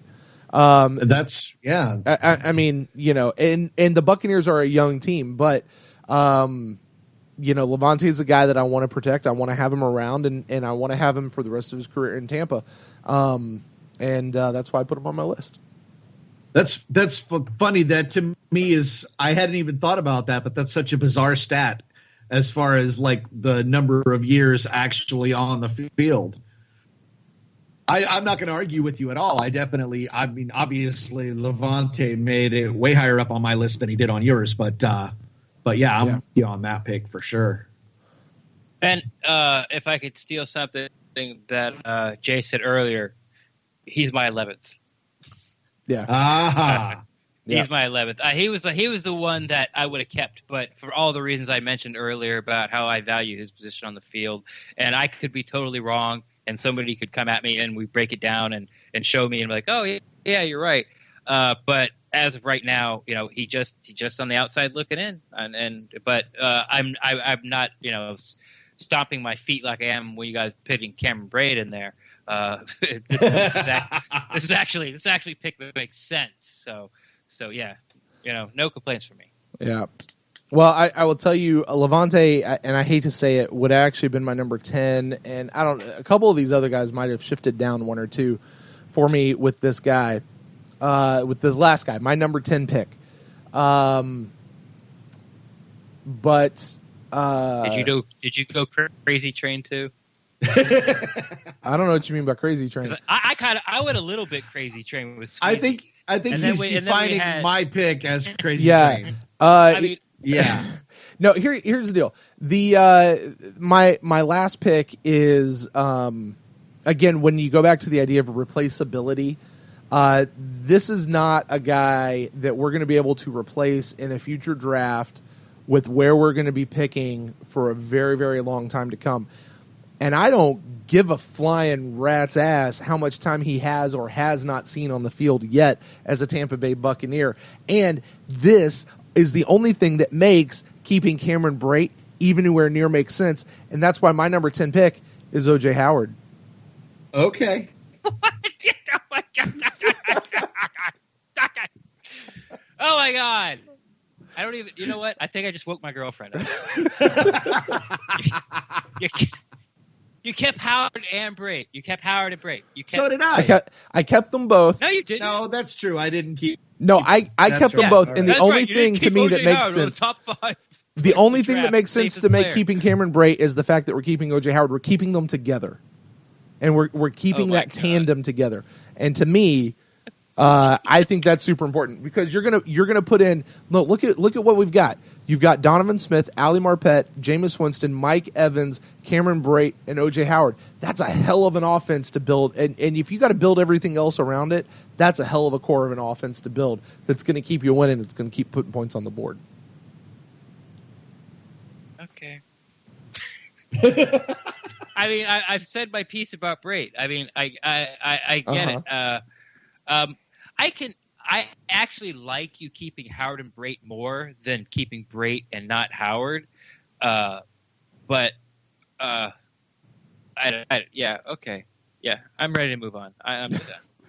I gotta be. I thought Ren would be a little more pissed at me for giving him so much shit about keeping O.J. Howard in his thing in the first place. I've forgotten all about that.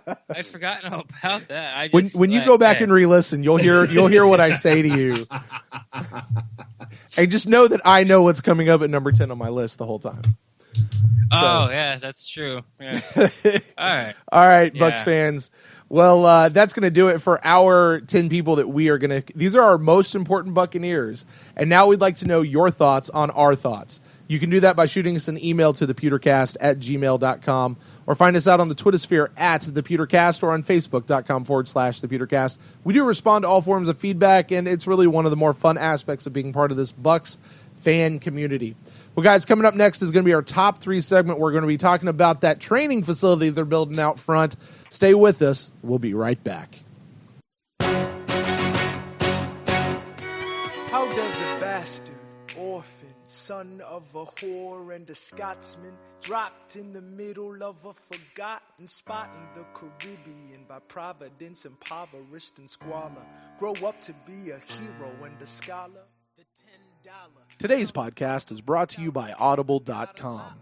Right now, for you, the Pewtercast fans, Audible is offering a free audiobook download with a free 30-day trial to give you the opportunity to check out their service. This summer, I'm reading the book Alexander Hamilton by Ron Chernow. This is the book off of which Lin-Manuel Miranda has based his hit Broadway musical, Hamilton. In the book, Chernow tells us the engaging story of a relatively unknown founding father who was key to just about every important event in the founding of the United States of America. And by the way, he was someone who made friends and enemies at just about every single turn. It's not hard to understand why Miranda was inspired to use hip-hop as the art form to convey Hamilton's story to the stage. To download Alexander Hamilton or any one of Audible's 180,000 titles that you can choose from, just go to audibletrial.com/thepewtercast. Again, that's audibletrial.com/thepewtercast for your free audio book. If you can spot him, another immigrant coming up from the bottom. His enemies destroyed his rep, America forgot him. We fought with him. Me, I died for him.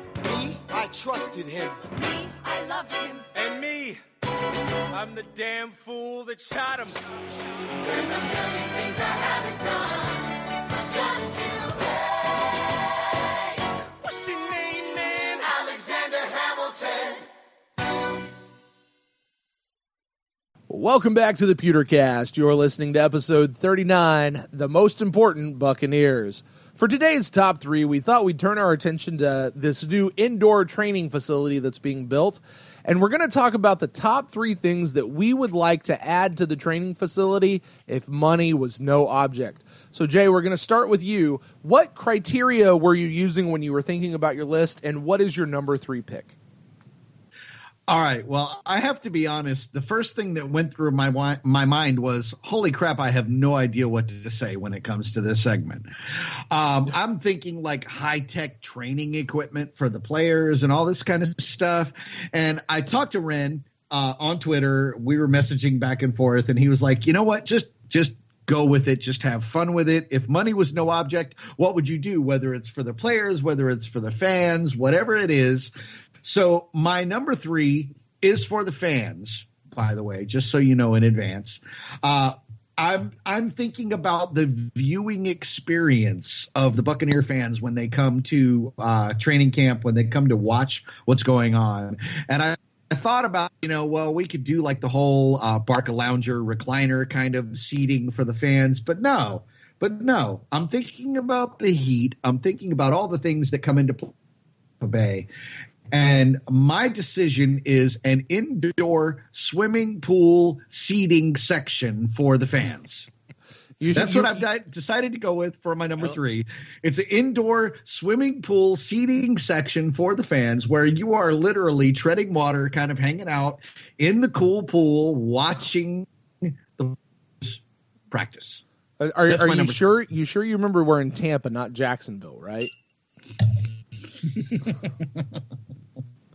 No, that'd be fun. I'd go watch. Does Jacksonville have one? Yeah, they got a pool in their stadium. Would you not hang out? Would you not hang out in the pool and watch the players practice? Do you know how expensive those tickets would be just for practice to get to do that? Hey, I mean, how big of a pool are we talking about? Are you talking like the whole ring around the thing, like the 200 section is a big pool? You said money is no object. I know. I'm just asking how big you're talking about. How big? Okay. All right. Money is no object. What the entire seating, like the entire seating area is one big pool? Is that what you're saying? No, I think you'd probably have to VIP that a little bit. Okay. But definitely something there for me. Okay. Or like a little party deck. Yeah. There you go. So like are the reporters and people allowed to use it when the fans aren't allowed in practice? Reporters? Yeah, like I mean other people that would come to watch practice, No, of course. Fans aren't watching all practices. Of course, anybody that comes to watch a practice would have access to that, I'm sure. I don't know if I want to see Mark Cook in a bathing suit. I'm just saying. He can go full dress. Or Derek Fournier. And for that matter, nobody wants to see me in a bathing suit. So let's just move on from that. That's a fun pick. All right. Well, for my number 3, my All criteria, I'll go on. For my criteria, Jay, you kind of did a mixed bag between stuff to help the players and stuff for the fan experience. I kind of kept mine in the realm of stuff that would help the players, because this is at the end of the day, this is the training facility, not the facility where fans get to come and watch the practice. Like this is really for the players. So I tried to keep it to that. And in that realm. Now, I don't exactly know how this qualifies or how this falls on the list, but I know that the Bucs have done this at times before in the past, and I feel like it can only help the team get better. So to me, my number 3 thing that I'd like to see in the training facility is a full-time staff of NFL refs that can be there during practice to simulate refereeing the games. I think that would be... it's something that's not as sexy, it's not as fun, but I think it would help our guys if you had those guys around practice. Yeah, Dirk Cutter always talks about how he likes it when the refs are there. It does happen a few times during practice. It's also going to happen when they go to Jacksonville and they have their scrimmages. So, but yeah, having it there for every time they run their 11s on 11s, it would definitely help. So I like it. Your pick is the business in the front to my party in the back. All right. Ren, what about you? Glad we got that. Glad we got that. That was worth it. There you go. For my number 3, I also doing a mixed bag, but I think it's leaning more towards the fans. As if I was the owner and had all this money, I know that my bread is buttered with the fans. They're the ones that drive my organization, and quite frankly, they're the ones that spend their money that I make. So for night number 3, I want a $50 VIP fan pass option. Now, what do you get with your $50 VIP fan pass option? This will be capped off at 20 people. Only 20 people per open practice. One thing you get to do when you first walk in the door, of course, you'll be identified. Then you'll be ushered off into a special section that is right behind the beat reporters. The beat reporters usually have to hang out in one spot. Behind them, there'll be a little divider. So you can behind them. Maybe you can talk to them or, get a question answered. Or you can see how they're covering or what they're talking about. So you're sort of like in on the conversation to the guys that are in. You will also be given a index card. And on this index card, you will write a question that you can answer live on Bucs Insider. The Casey and Scott team always do their podcast live from training camp. So when they're doing it on days that fans are there, it's live. So you get your questions in earlier, and then they pick it. And I hear that there's a big video board inside there.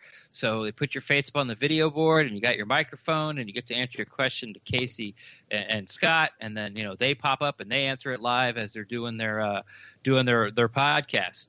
Also, you will get a Steadicam rig. What's that?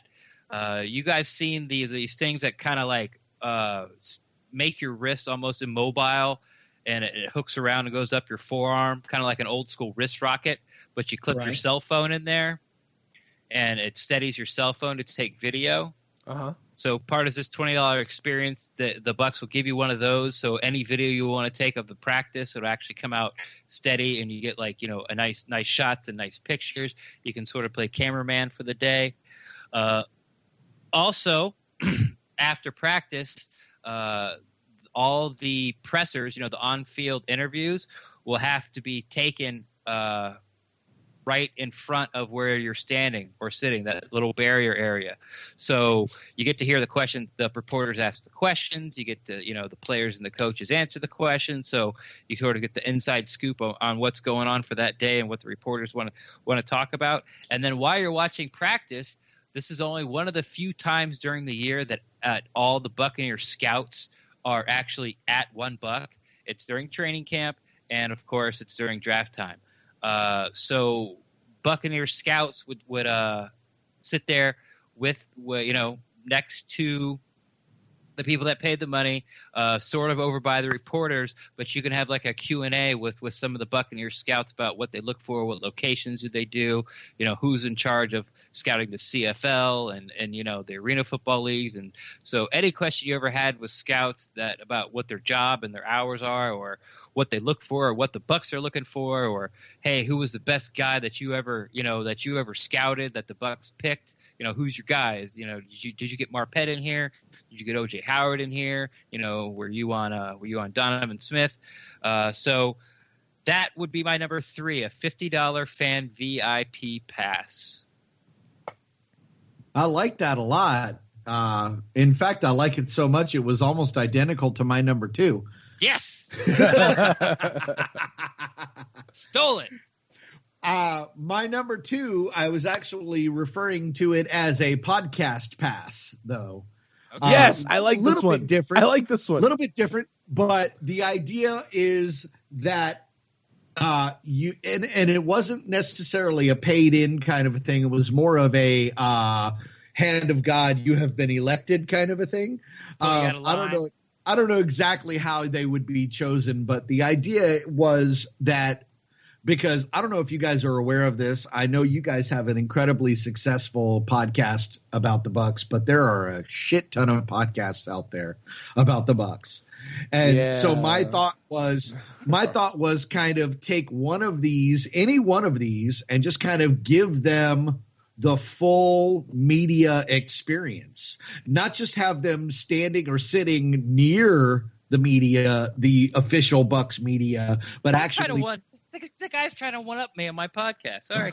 I'm just saying. This is what I had already. This was my number 2. I'm upping the ante a little bit. That was your number 3. This is my number 2, and it was give them the opportunity to actually be the press and actually get those firsthand interviews, get those firsthand pictures, firsthand videos, and like you said, kind of put them in that position where they feel like they're really part of the conversation.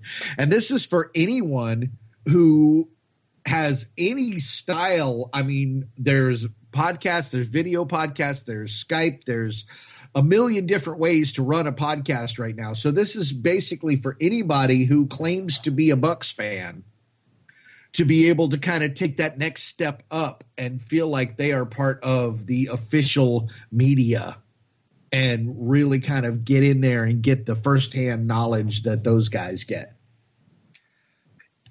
I thought of that, and this is why I backed away from it and put the divider in between.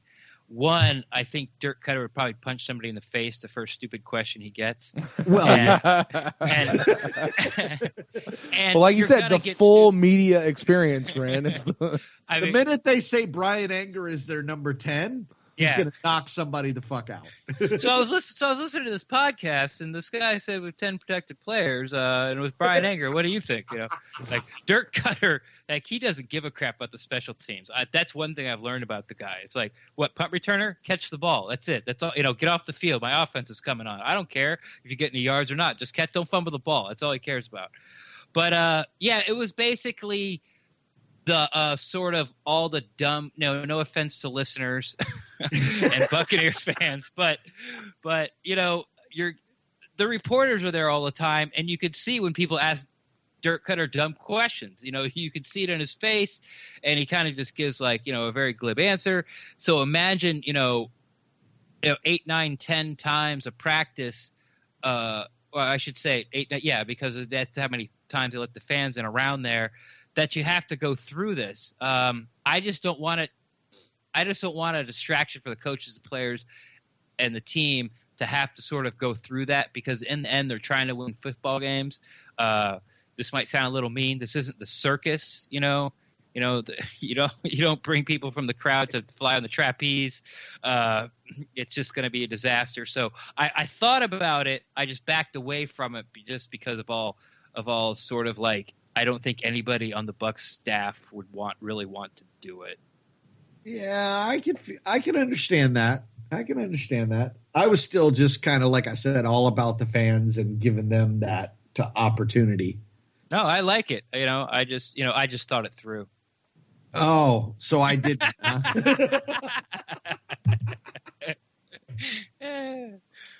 What you got, Captain Brent? Half Baked over here. Go ahead, Brent. I don't know. I'm over here trying to go, do I really want the full media experience? I don't know. There's something fun about being a podcaster that's not the media, you know? But I'd love the access, though. That'd be awesome. That's what I'm talking about. Yeah, that'd be super cool. You know, I mean, I don't know. Ren and I have occasionally lobbied for the Bucs to kind of get their full-time like Buccaneer network going, and you know, to allow us to be a part of that would be awesome. So I'd be all for that. That could be fun. That'd be a lot of fun. My number 2 is, you know, Ren, I think it was you who just mentioned a second ago that they're going to have the big screens in there, the big jumbotrons. But I also want the cameras with instant replay access, where the players and the coaches, like, I don't know how they would control it, but basically they could run a play in practice and then stop and turn around and immediately watch it on the big screens, and dissect it and run it back, run it forward, see what happened, and like right there live in the middle of practice. I don't know if that would actually help practice or just make practice as long as this podcast. But, like, Either which are a bad thing. Right. It'd be great. Cause I mean, but think about the effect that I think that would have on practice of being able to, in the moment, dissect what just went wrong, while we ran this play in practice. You know, not that, because that's what practice is for. It's to get all the kinks out. And if this would just help you get the kinks out right away. And I got to tell you, when you're a player and they put your stuff on blast for everybody to see, man, that holds you accountable. I remember last year listening to the Allie and Donovan radio show, and they were talking about what would happen when they're in the room with everybody, and they would rewind and show like 18 times the block that one of them missed on the offensive line or something like that, and how much flack they would catch. Like, you know, it just builds in some fun pieces to practice, and I think that would help them. Cameras with the HD jumbotrons inside the training facility, instant replay to immediately be able to watch and dissect practice film on the spot. Okay. Instant feedback is good. Instant embarrassment, sometimes better. One can be a better motivator than the other. I like it because that's the first thing they do once they get off the field. You know, that's true. It's recorded off the field. They go in there and they watch the film. They break down what's going on, and it could, you know, shave some minutes because the team can only be in the facility for so many hours per day. But the only thing that I think would make a hiccup on that was they can also only be on the field for so many of those hours. So if you're cutting those hours out of watching reps instead of doing reps, I'm not really sure that that's kind of the route they want to go. Now for fan-wise, you're sitting there and they run a play and then you can look up and, you know, and see it maybe from different angles, not necessarily like the coach is sort of nitpicking what happened, but, you know, like you are at the Tampa Stadium, they run a play and you look up at the Jumbotron and you watch it again. Mm-hmm. I think that's a great idea. And they're supposed to be 4K cameras. You know, I don't even know what 4K is. It's just the new HD, I guess. But, 4K cameras and I guess maybe a 4K Jumbotron. Who the hell knows? This one is another fan-based one. Here we go. This would be free to everybody. And I would like the option, if you want to, for fans to be able to get a VR headset. Ooh. And players like Jameis would have a GoPro on the top of his helmet. You know, players like Quan would have a GoPro. They would pick the 3 or 4 guys each practice that have a GoPro. Of course, Jameis would probably have to have one every practice. But you could put on the VR, and while they're practicing, you can switch through channels who you want to follow. Like you're watching the practice through Jameis's eyes, or you're watching it through Quan's eyes.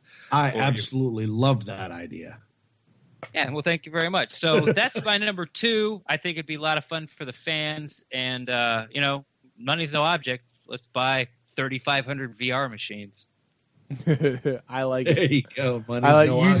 Can you imagine being on the field as a player and you look up and you see 3,500 people with the VR goggles on their face? Like how weird that would look. Yeah, it would look like you're on trial, like at Starfleet Academy. Kobayashi Maru, yes. Yeah, he cheated. Mm-hmm. So that's my number 2. Good All pick. right, so we're down to it. Yeah, down to it. Number now, right? ones. Okay. Number ones, Jay. Number 1. Now, I have to be honest here. When I was talking to Ren about this in advance of the show, he said money is no object. I kind of went a step beyond that. Not only is money no object, but technology is no object for my number 1. So here it is. I would like the players to have the opportunity to play against the best players in the history of football. And therefore what we have is a 3D virtual reality experience on the field for the players where they are matched up against the best offenses, best defenses. It's no more first string against second string. It's first string against the best players that have ever walked onto an NFL field. Huh. So we're talking about bringing in not just Bucs players, even outside although I would imagine that the Bucs defenses of days gone by would probably be a big feature for our offenses to play against. But I have this idea of Jameis Winston throwing passes and being pursued by a Warren Sapp or a Derek Brooks in the process, and being able to kind of feel that kind of pressure. So that's kind of where I'm at with that. I'm not sure exactly what the technology would entail, but that's what I see is kind of like this virtual reality time machine type thing where we're able to put our players up against the top players in the history of the NFL. I know exactly what kind of technology that would be. Ren, do you? Holographic? Yeah, it's a holodeck. And 10 points, holodeck. 10 points for 2 Star Trek references inside of 10 minutes. Hey, score. Bonus. Man, we need some Star Wars minus references. 50, or minus depending. 50, right. We need some Star Wars Depending on Depends references. on listening, I exactly guess. how much of a nerd you are. For our other podcast, you can follow Ren and I at Star Trek. No. hey it's the there. holodeck, man. That's exactly what you're talking about. Is Okay. you get these holograms, and then you put force fields around them so they actually feel like they're real people, so they can do whatever, and let the computer run it. That'd be awesome. I want to go play this. Money is no object, right? Just as long as I can put it on an easier level, then I'm down to go play in that field. I want to do that. So who do you want to play against? Like Johnny Manziel? No, I want to go up against some of the Buccaneer greats, and I mean even like the Iron Curtain, but I need it on like basic easy level so I can say that I beat their asses. But I just won't tell. Yeah, ultra slow mo. Right. That's the level I need it on. But I want to go beat them just to say that I did. So that'd be the one I'd do. All right. All right. Well, for my number 1, I think this one's kind of cool, and it kind of falls into the same category that you had there, Jay, of technology is also no object. Although I don't know that this would be a big bunch of technology. I think it's just we got to do it. But I would like to see inside the training facility weather simulation. So if they want to practice what it is to play in the rain, they have rain. And that's why I say I don't think it's a big technology thing. It's just that you got to figure out how do you do sprinklers, and then where do you collect the water that's going to run off and all that kind of stuff. But rain, cold weather. Is there a way When do we have Lambeau this year? Exactly. That's what I'm saying. I actually put down here snow. I don't know if there's a way to replicate snow inside of the thing. But, to try to do even something like if you have big fans and you got wind gusts that the kickers have to kick against or even Jameis has to throw against, like things that the guys actually have to deal with, or heat. You can turn up the heat inside the training facility for certain things. But kind of a weather simulation, I think, would be, money's no object. Even technology is really no object. They got to figure it out. But, that Coach Cutter can dial up whatever particular weather situation he wants to have his players practice in it. There you go. I like it, and I think it all is absolutely possible except for the snow. But I do think you could find something that you could spray on the field to mimic the loss of footing you'd get in a snow game. Well, don't they? Don't they have something to grease the field? Yeah, but don't they actually, like, you go to like snow slopes? Don't they have like snow making machines that blow snow out onto the, like, they create snow out of whatever? Like you could bring that in or something. Maybe in the middle of Tampa, and and you can't tell me you can't do that in the middle of Tampa in an indoor facility. I've seen ice rinks outdoors in the middle of Florida, so surely we can do that. I mean, maybe that's in there. I don't exactly know how all that works, but I'm not an engineer. I don't have to be the one to figure it out. I just come up with the ideas. Money's no object. Money's no object. Money's no object. And that's it. You put enough money behind it, somebody's going to figure out how to do it. Yeah, exactly. It's kind of funny. It's like Jay broke into my phone and stole all my ideas. My number one is fairly close to what he just said about playing against the all-time greats. Except no offense, I thought it through a little more. Oh, there he goes again. I think to get through. That's more of like a fan thing, I think.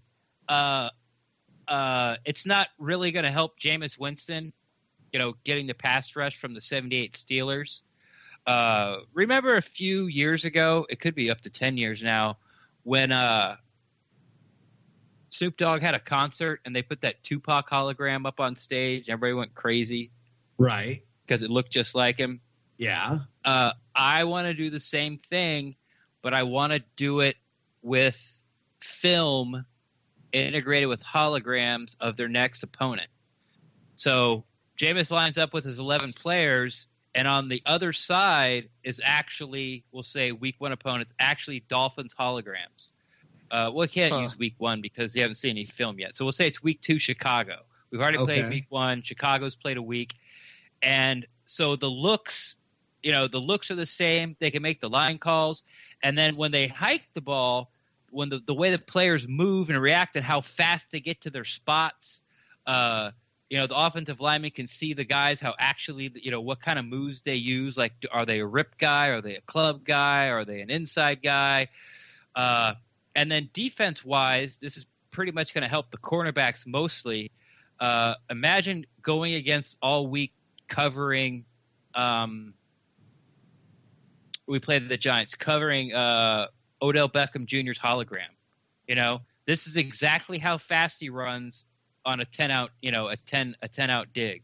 This is exactly from the ball's hiked when he does a double move. This is exactly how he does it, and be able to guard that all week instead of a practice guy. Now they're going to run the same patterns Odell Beckham Jr. does, but they're not as fast. They're not as big, So I think using that holograph technology as a scouting tool for the next week's game would I would think it would be a feather in their cap or a bullet in their gun that no other team has, and it'd be extremely useful. Yeah, I like it. Okay, I see what happens when you actually think it through. Yeah. I mean, because the main difference there is Ren, you're using holograms and just understanding that they're holograms, so you can't actually touch them. But it's right. Going to help you, get instead of looking from a bird, like from a bird's eye view of what the look kind of looks like, you actually get to see it. When it, from that horizontal angle.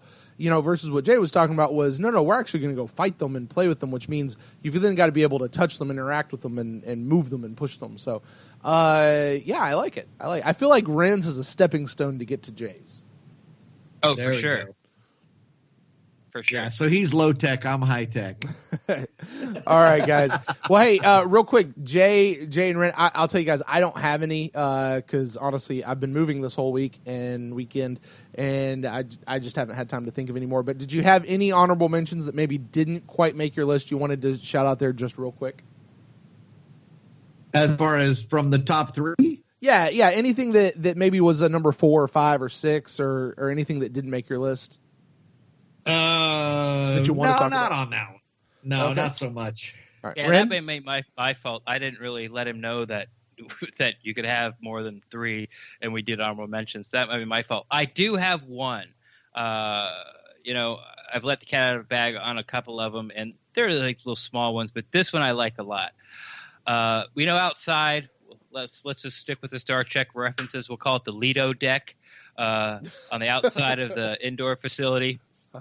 There's some sort of 3,500 square foot paved area, and the artist renditions look like there's some trees and stuff and things like that. I think somewhere on the outside, maybe out there on the terrace, I'll call it, the Bucs should build a monument park. And this monuments would of course would have like all the people in the Ring of Honor, but things that Brent and I talked about sort of on the Ring of Honor show that Buccaneers that might not get into the Ring of Honor, but were very important to the history, such as, your Ricky Bells, your David Logans, possibly your Hugh Greens. And for the greats of the greats, you could build some bronze statues, John Gruden with, his little fist pumping thing, like frozen in time in the Super Bowl with his mouth open going, yeah, yeah, yeah. A big bronze statue of John Gruden. Of course, you'd have like one. Maybe everybody that makes the Ring of Honor gets their own bronze statue. Another guy gets monument. So it's kind of like a little history walk through the park with, monuments and bronze statues and things like that. I think it'd be a cool thing to, you can, as you're walking in or walking out, you can kind of stop and take some pictures and learn about some of the Buccaneers maybe you haven't heard of or have known too much about. I love that idea, actually. As a fan, I absolutely think that would be something that would draw people in for sure. Not just to come and watch the practices, the games, but the possibility of being able to kind of get I see myself taking multiple selfies. I'm just saying. Mm-hmm. Yeah, that was kind of the idea. Yeah. It sounds like a lot of fun. That's all I got. All right. Well, that's a whole lot of fun. Well, fans, this is the spot where we turn it back on to you. We'd like to know how your picks stack up against our picks. Is there anything that you would like to see in the new indoor training facility? Money's no object. Hey, technology is no object. You can even fast forward to the future a couple hundred years like Ren and I did a few times there. Jay as well. You can let us know on Twitter at ThePewterCast or on Facebook.com/ThePewterCast or shoot us an email to ThePewterCast@gmail.com. Well, gentlemen, before we get out of here, let's take a quick look at this week's poll. It's real bad, okay? I don't like those numbers at all. Just one poll. Those things aren't scientific. Yes, they are. All this is science. This is math. All right. Well, guys, this week we asked, who do you think we should name the new training facility after? You imagine these things always get named after a person. So who should we name them after? We put out there a couple choices, seemingly some obvious ones: Malcolm Glazer, Hugh Culverhouse, John McKay.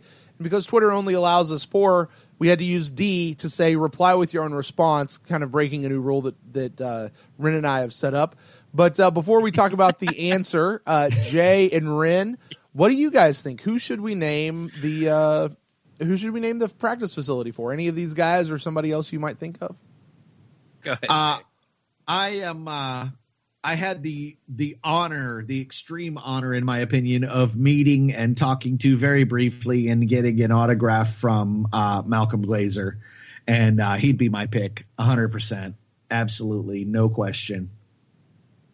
At first, I'd like to say that wasn't really a rule that we decided on.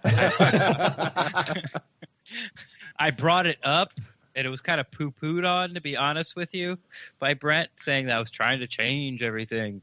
But to answer your question, the obvious answer is Malcolm Glazer, but sticking with the theme of the show, it's sort of been a fun show. We've are you going off the rails here? I'm going a little bit off the rails. I actually, when I replied or put my vote in, I hit reply, and I replied with 2. One was, remember Jameis Winston, almost like the first interview he ever had I don't know how the subject came up, but the subject of an indoor practice facility came up, and he just flat out said, "Yeah, we're going to get that built." And he hadn't stepped on the field yet as a Buccaneer for a regular season game.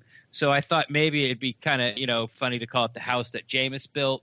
He probably didn't have much to do with it. It was down, probably down the line anyway. And then I thought, like, well, why don't they just name it after whoever the head coach is now, or at the time, I should say now, but at the time, because, no matter how long we want Dirk Cutter to be the head coach of the Tampa Bay Buccaneers, eventually he's going to die. So there is going to be another head. You don't get to retire, you just get to die.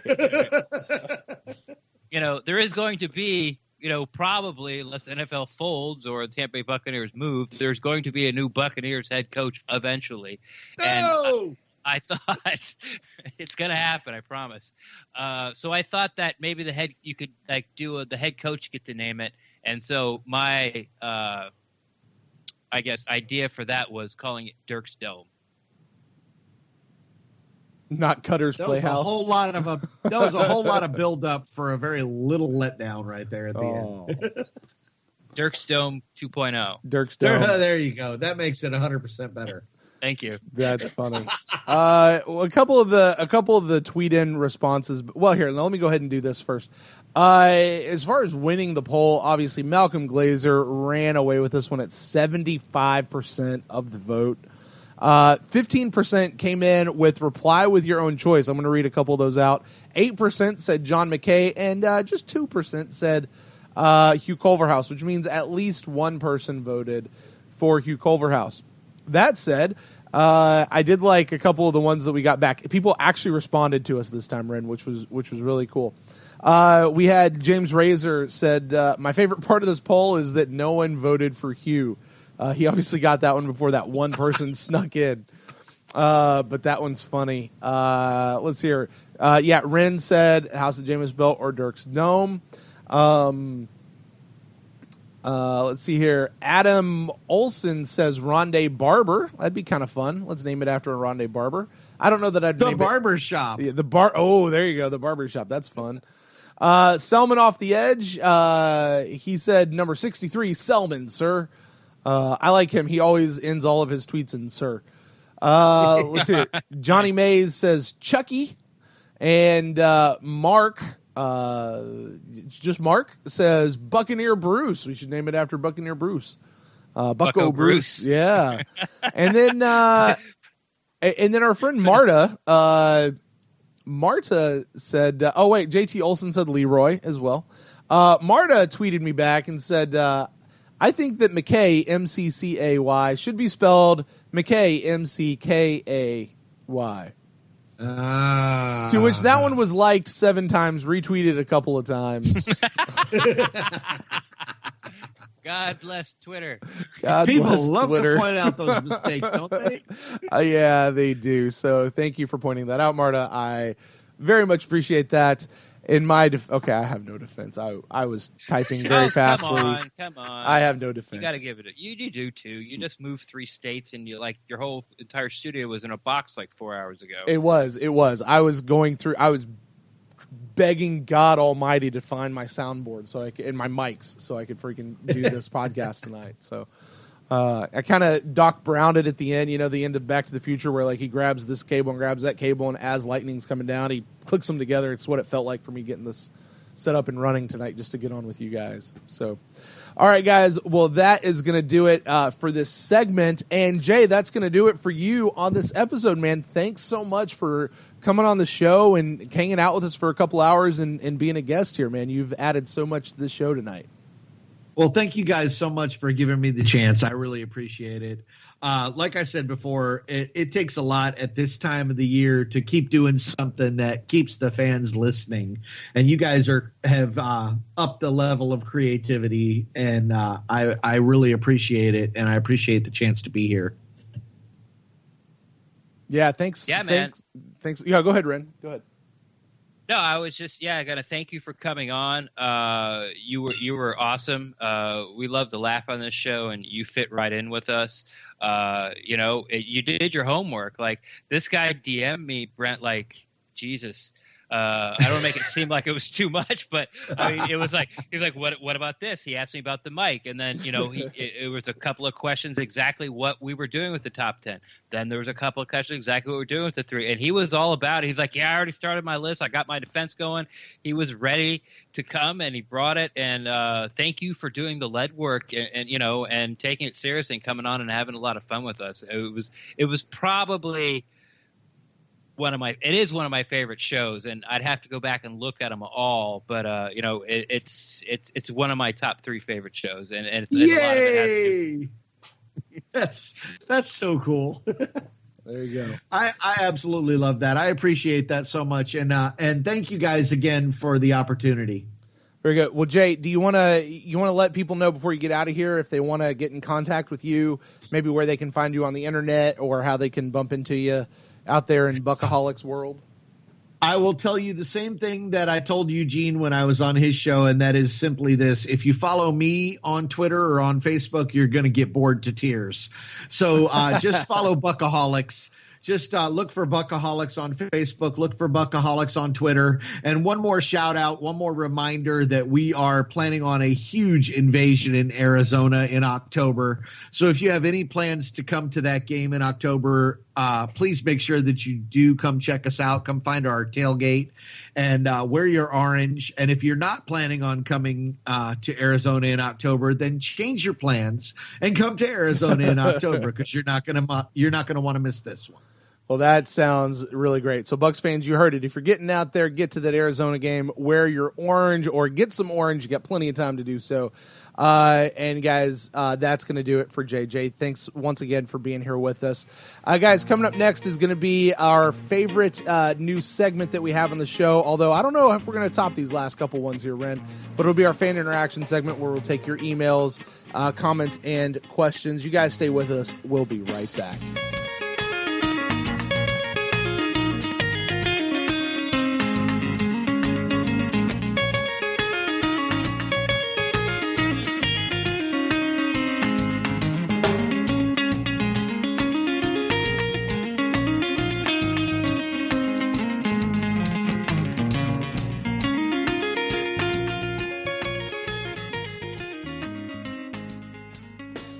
Hey, Pewtercast fans, I just wanted to take this moment to say thank you to everyone who has been supporting the show.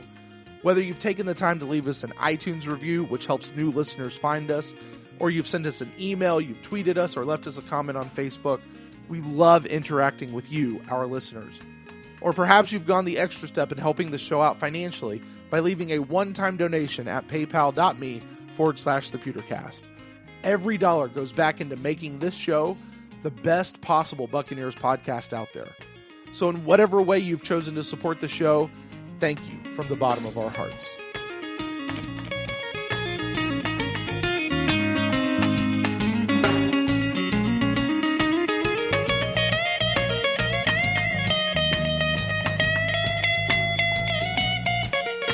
And we're back. This is episode 39 of the Pewtercast, and that's right, folks. It's time for your emails, your comments, your questions, as you guys have been sending in to us all week long, really.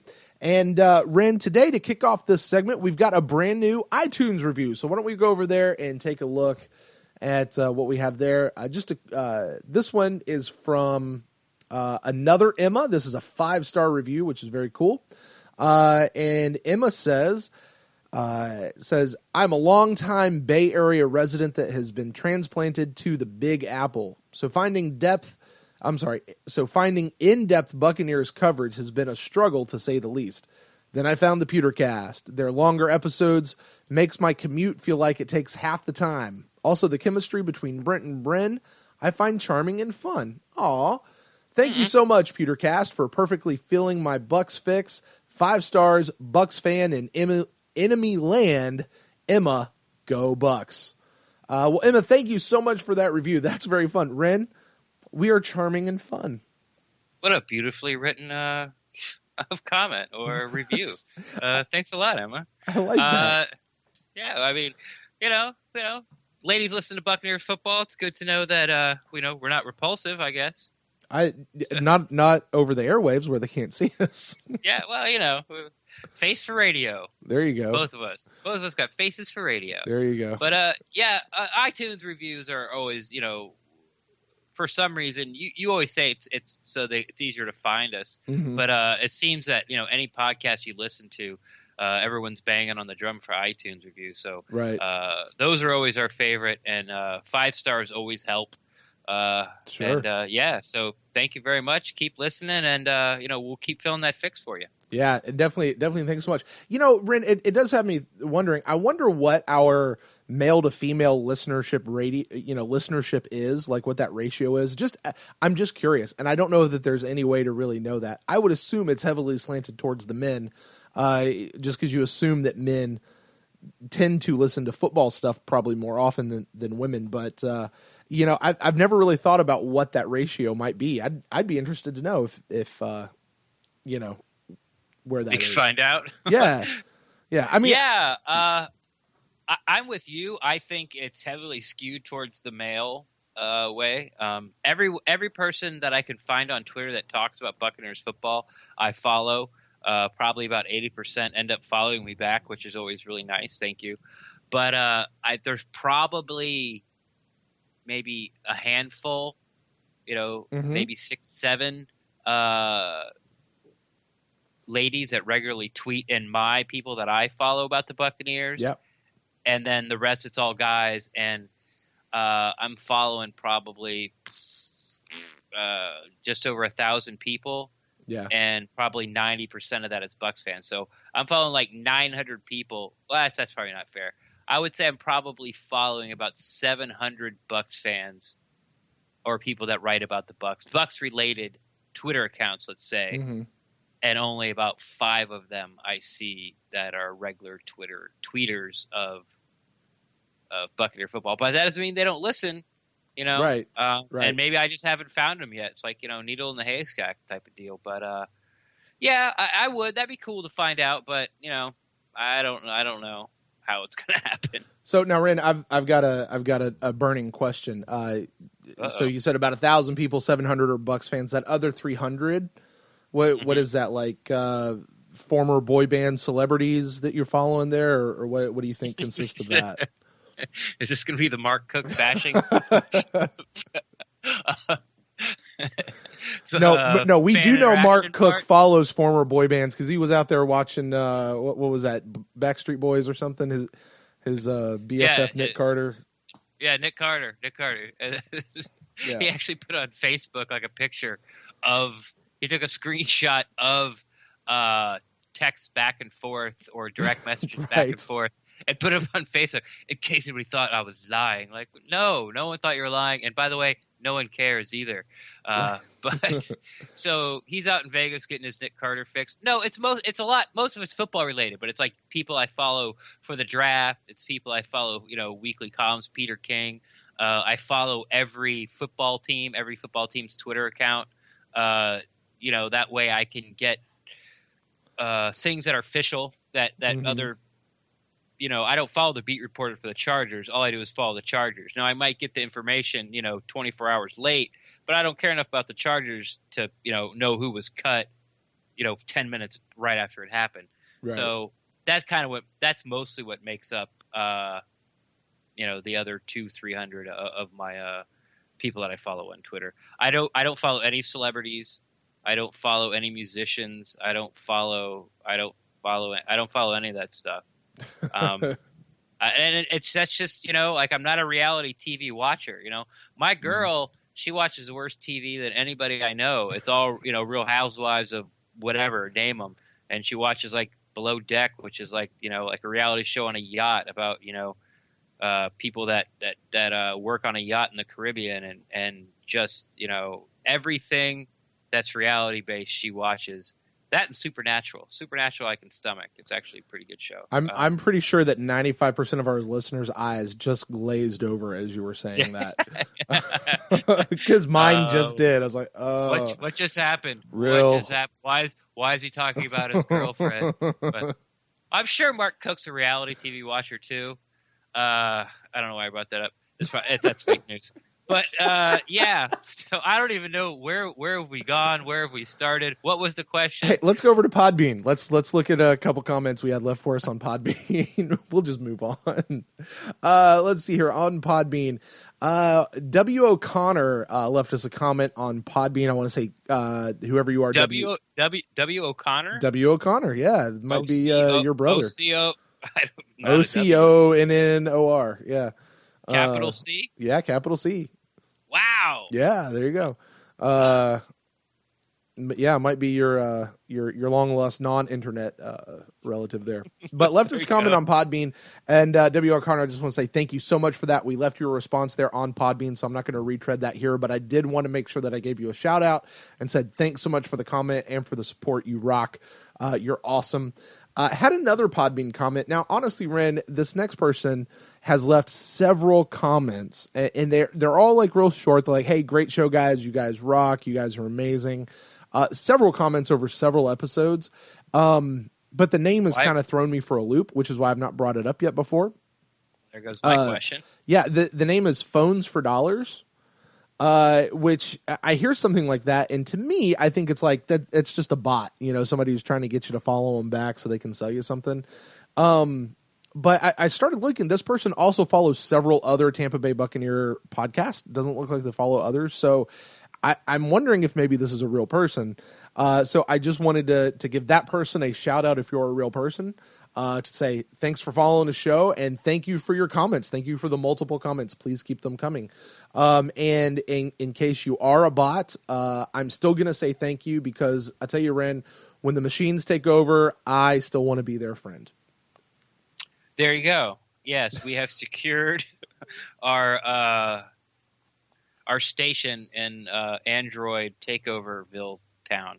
And here's the thing. I don't know why. I've just always had this thing. I always feel like if we were in the future, if we were on Star Trek, if we were on the Enterprise, they have the computer that you just fully interact with, like Siri, only like it actually works.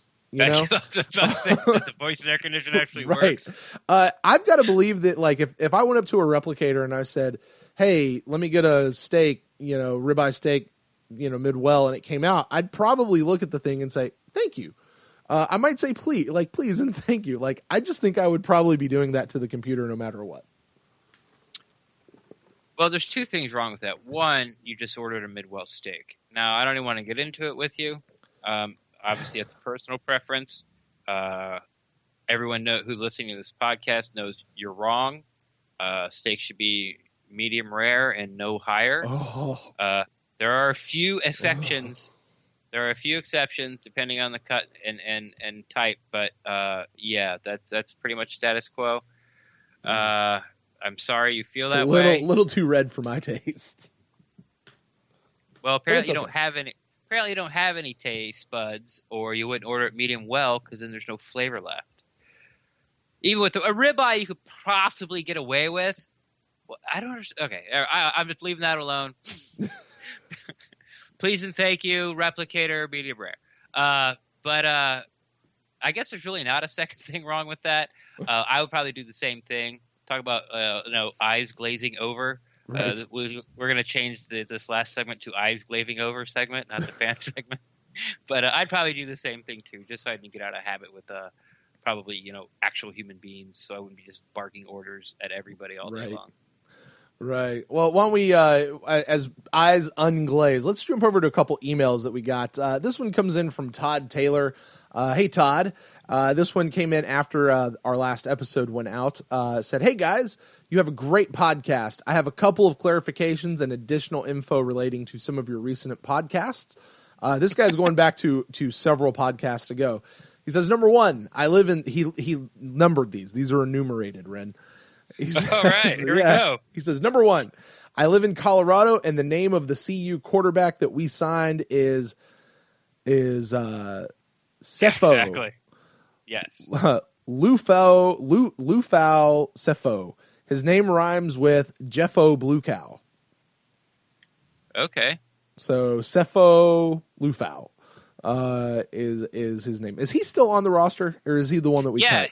He's just going to be a camp arm. Yeah. We need him. because he's got to run like the scout teams and get the third string guys and the guys who actually aren't even on the third string yet to get reps. So when there's a quarterback going to get, like when Jameis is running, the offense over there and the defense still wants to get work, he'll be the guy running the offense against like the one defense and things like that. So it's called the camp arm. They happen every year. He'll be gone, but thank you for Blue Cow, Sioux Cow. How do you call it? Jeffo Blue Cow is what it rhymes with. So Cepho Lufau.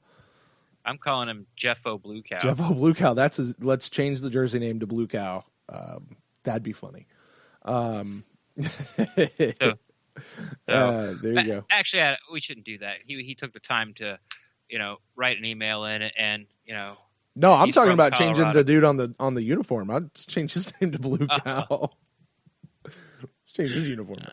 Cepho Lufa. Hey, thanks for clarifying that. Number 2 says the linebacker that Ren was trying to remember in rushes. Number 37 was Richard Batman Wood. Yes, the guy you were trying to remember. He coaches at Tampa Catholic High School as a linebackers coach, along with former Buck David Lewis, who is the assistant head coach and defensive coordinator.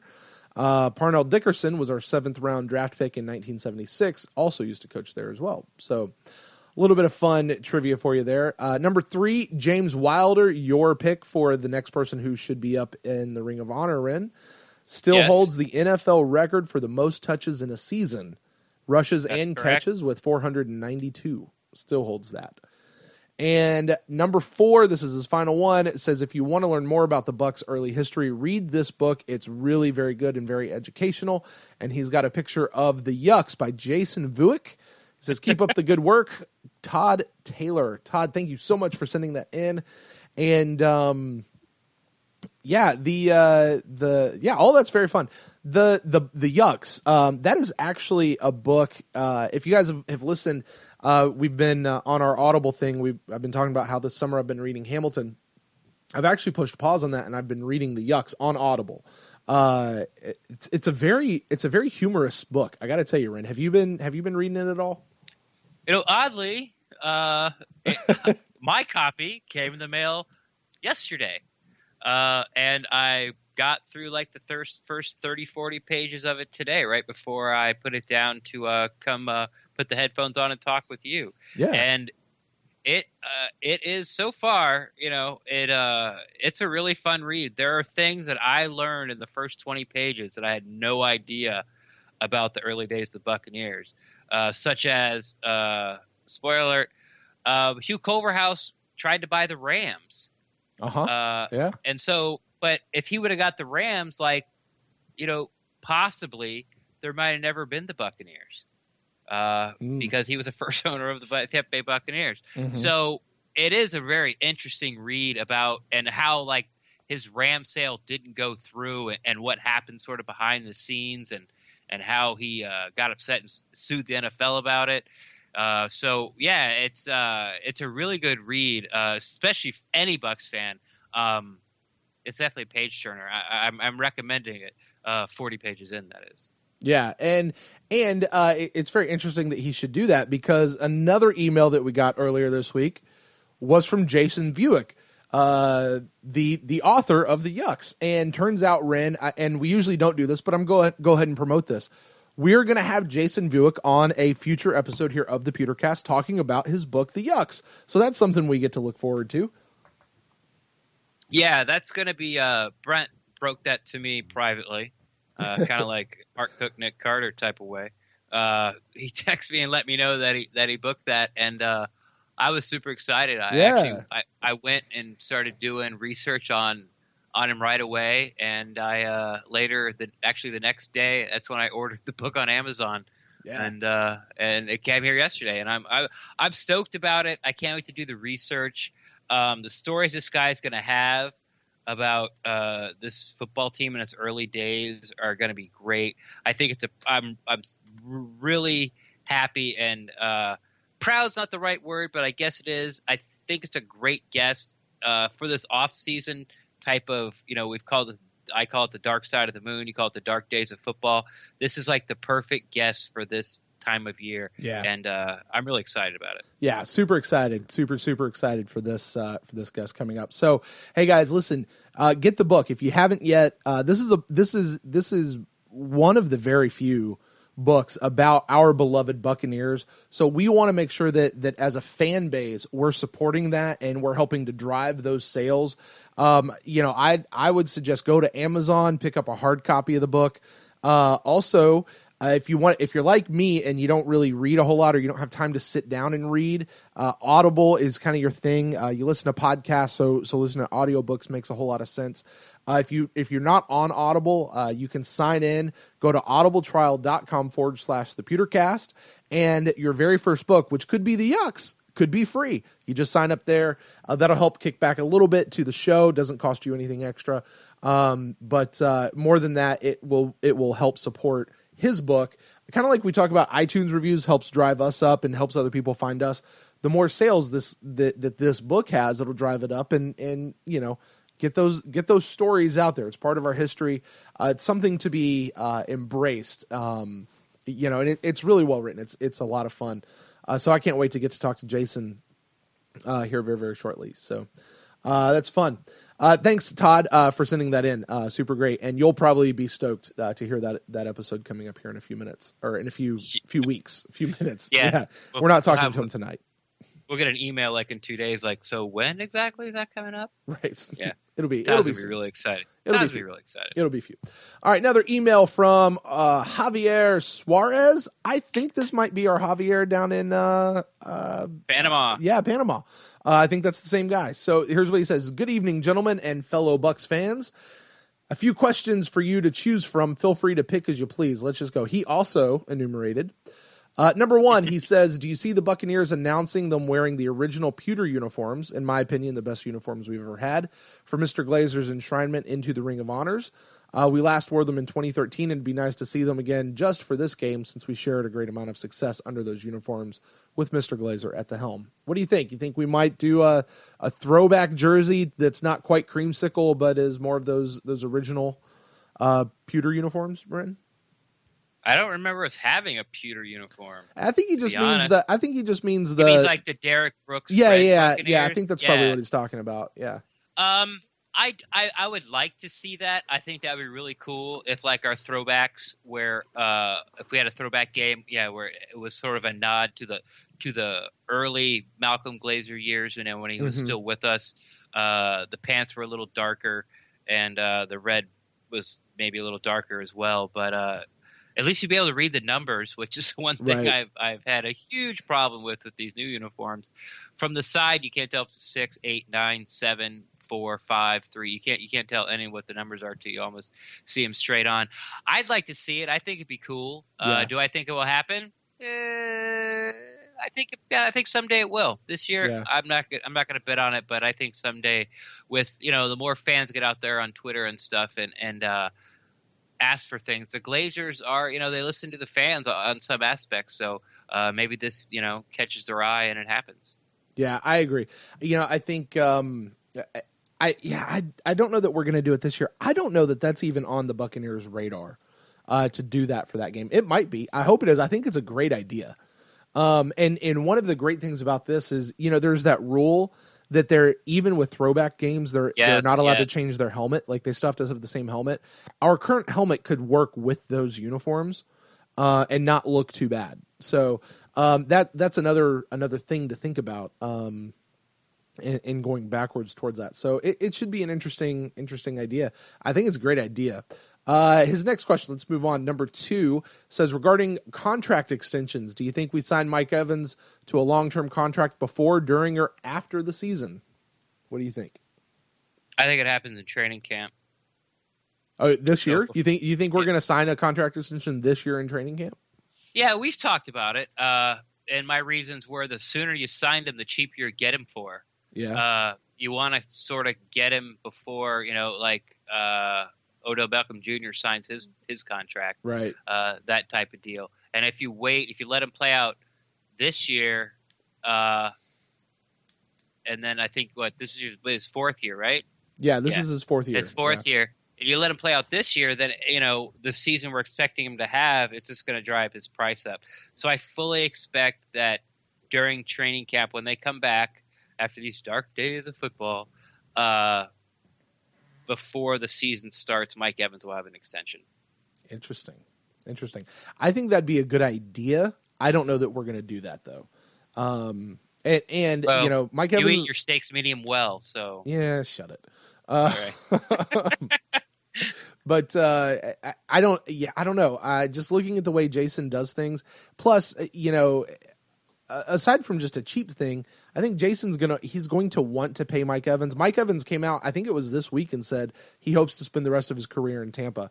So it certainly seems like he's signaling to the Bucs that he wants to stay. Just give him a reason to stay and he'll do it. So I'd like to see it. I would love to. I just don't know that we're going to. And I would say probably we will see it after the season. And it will be a large type. It will be a fairly large contract. And as it should. And what does that spell out for a couple years when Jameis and Quan and Allie and Donovan are due their next contract? So should be an interesting time, but we've got a little bit of cap space. I think we can handle it. I think it's kind of one of those, they're going to play the, we don't have to card, like there's no rush for it yet card. So it'll be interesting. But I'd like to see, I hope I'm wrong. So, number 3, he says, which players other than Martin and Aguayo do you feel are on the roster bubble? That's a great question. Ren? Who players do I feel other than Martin Aguayo? I guess he wants to talk about players that been on the team, rookies or undrafted free agents. The first person that comes to my mind is Luke Stocker. Yeah, I agree. Yeah, mm-hmm. That tight end room is super athletic, and the guy that's not athletic is Alan Cross. But he's a pretty good blocker, but he can get separation and can get mm-hmm. better separation than Luke Stocker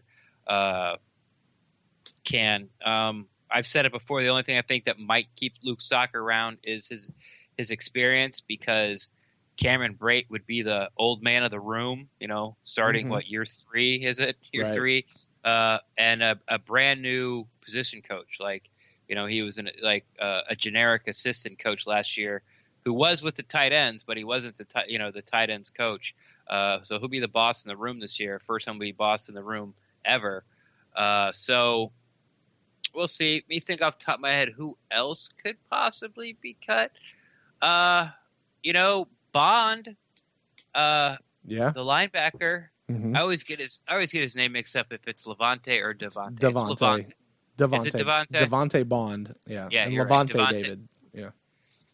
Yes, and so yeah, if he doesn't win the starting job, behind him is a Darius Glanton, who I like a lot, and then behind that is a couple of guys that have hung around the team. Not to mention, Paul McGlory's coming back, apparently. Yeah, I saw that tweet. That'd be fun. Yeah. So he's really athletic. I'm high on him. So, Bond could be the odd man out if he's not picking up the defense, or, if Beckwith beats his spot, it just might be, just a numbers game for him. Charles Sims, we've talked about. Yeah. He was the guy I was going to bring up. Charles Sims. You want me to let you got any more? You want me? Yeah. Charles Sims. There's nothing against the guy, Charles Sims. As I look at the running back roster, he to me seems to be the odd man out. And we've stated a couple times before. Last year, he proved that he has a certain role that he plays on this team, and he's not really going to be playing a bigger role than that. So, given everything that we have in the oddly, running back seems to be one of our deepest spots right now. He could be somebody that I might feel would be on the bubble. Another person that I think might be on the bubble, and maybe not this year, but I think possibly for next year, could be a DeMar Dotson. I think we might be looking to shore that up for a little bit more of a long-term deal. I think DeMar's he's in his final years, just based on age. Purely based on age. He needs, if he has a year like he had last year, mm-hmm. Without great improvement, I'm with you 100%. Right. And if he has a year like he did last year, the Bucs might even actively try to find somebody to replace him during the season. Right. Jason Light is not afraid to fill holes and upgrade the roster. They just gave him a big contract, but I'm pretty sure they can get out from under it pretty soon. Probably Jameer this year. Dotson. It's usually guaranteed only for 1 or 2 years, and then they're done. You know. Yeah, but his was pretty big. Let's see, yearly cash. Yep, you're right. It was actually last year. Yeah. Last year was the last dead cap space. So, but he's going to make $4.2 million this year, and then 3.9 and 3.9 through 2019. Yeah. So yeah, that's a good call. If he doesn't improve, I think they're not going to just take it out and put like Wester in or something like that. But I think they'll be hunting, right. Always scouring the free agency market and definitely looking towards it. And we have some in-house guys right now that could step up if they're ready. We've got Kevin Pamphile who could slide over. We've got Caleb Benenoch who could slide in somewhere. A couple other guys. So, I'm not saying that's going to happen. I'm just saying that's on my radar. That's all I'm saying is it's on my radar. And then one more, I feel like Silver Saliga is also potentially on the bubble. Just kind of, again, it's a crowded spot that he plays. I think it just seems to me like the Bucs are pretty high on Stevie T. Plus, we've got some other great interior defensive linemen. So if someone has to go, I feel like he might be somebody who's a little on the bubble there. And I feel like we might get rid of him before Stevie T. Might not. It might be Stevie T. I don't know. But yeah. So those are a couple of on the bubble people that I think. Yeah, and I think Chris Conti is always on the bubble. By the way. That bus ticket's just taped to the inside of his locker. It's somewhere. Break glass when needed. Nothing. And here's the thing: sooner than later. And I have no problems with. Well, I do have problems. I don't hate Chris Conti. I really don't. But I don't know. If we get a safety who steps up, I think he's a guy who. I think he's the first one to get replaced. But as it is right now, what we hear, it's him and Keith Tandy are starting safeties, and that's not a horrible thing. But we'll see what happens. So, Bubble. All right, number 4. His question says, "What are the Buccaneers' areas of weaknesses and strength heading into camp?" We've detailed that out on quite a few. But I don't. Real quick, I think weaknesses are safety. The safety position is probably the biggest question mark out there, and then strength. I just mentioned. I think our front 7 in defense is going to be super strong, and I think our running back core and our wide receiver core is going to be pretty strong. So I think this is going to be an amazing offense. I think. Barring injury, I think this will be a fantastic offense. Anything you want to throw out there real quick on weaknesses and strengths? No, you pretty excuse me. You pretty much hit them all. The depth at corner, I think, is weak. Outside corner, I think is very weak. Yeah. But the starters are very solid. So if there's no injury, then there's really no worry there. But it's come a long way from before when Jason Light got here. This year we're talking about who's going to be the backup quarterback. Oh my God, and last year it was like who's going to be the number 2 wide receiver. It was like right. so there's lots of things that have changed. These are nice things to worry about. But as far as strength and weaknesses go, yeah, I agree with you. On those, definitely, especially your strength. The weaknesses, it's pretty much just kind of like the safety position and then depth. I don't really like our depth at linebacker, and I don't really like our depth at corner. And for everywhere else I do. So, yeah. Right. Yeah, there you go. All right, one final question from Javier. He says, with all this talk about the indoor facilities, is it time to put a roof or a partial roof on Ray J like the Dolphins did with their stadium? He says, I was at an afternoon game in 2014 in September and felt like he was being cooked alive. What do you think? Should we put a roof on Ray J? Is that a good reno for that stadium that is now 20-something years old? Sure, why not? It's on our money. Well, there you have it. That's not our money. Who cares? Let's go. No, but yeah, like a sunshade, sort of like Dallas had back in the day with the hole in the middle, to extend something out like lightweight and maybe even retractable. I remember there was this when the Tampa Bay Devil Rays were thinking about moving like 16 blocks from where they are now to more of like a downtown area, downtown stadium. And they were thinking about putting it outside, and they were talking about like this canvas material that would go over the crowd during hot days and be able to be drawn back in because of the weather and things. It's an outside stadium. That might be a lightweight, economical fix, but it's not a terrible idea. They're building an indoor facility because it's hot, right? And it's hot at Tampa. It is. You go there, you sit in the sun, and there's no breeze, and there's another human body that's 98 degrees that is like 4 inches from each side of your body, and you're in probably some type of thick jersey. Right.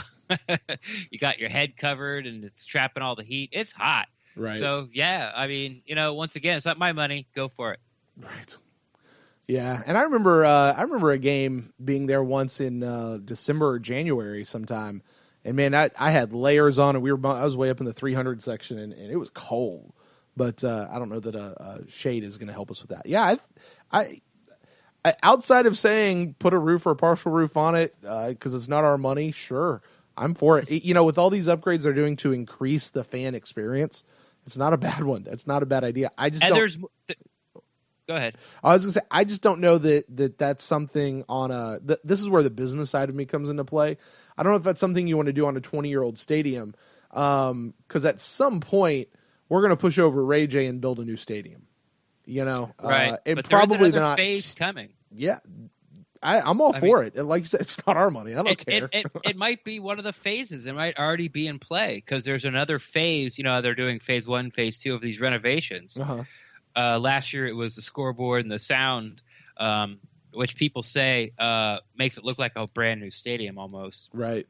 Now they're doing, they're making, I think, the West Club side better, and then like a 10,000 square foot souvenir, or where you can get Buccaneers gear there, and so the big new locker room now that they're putting in there.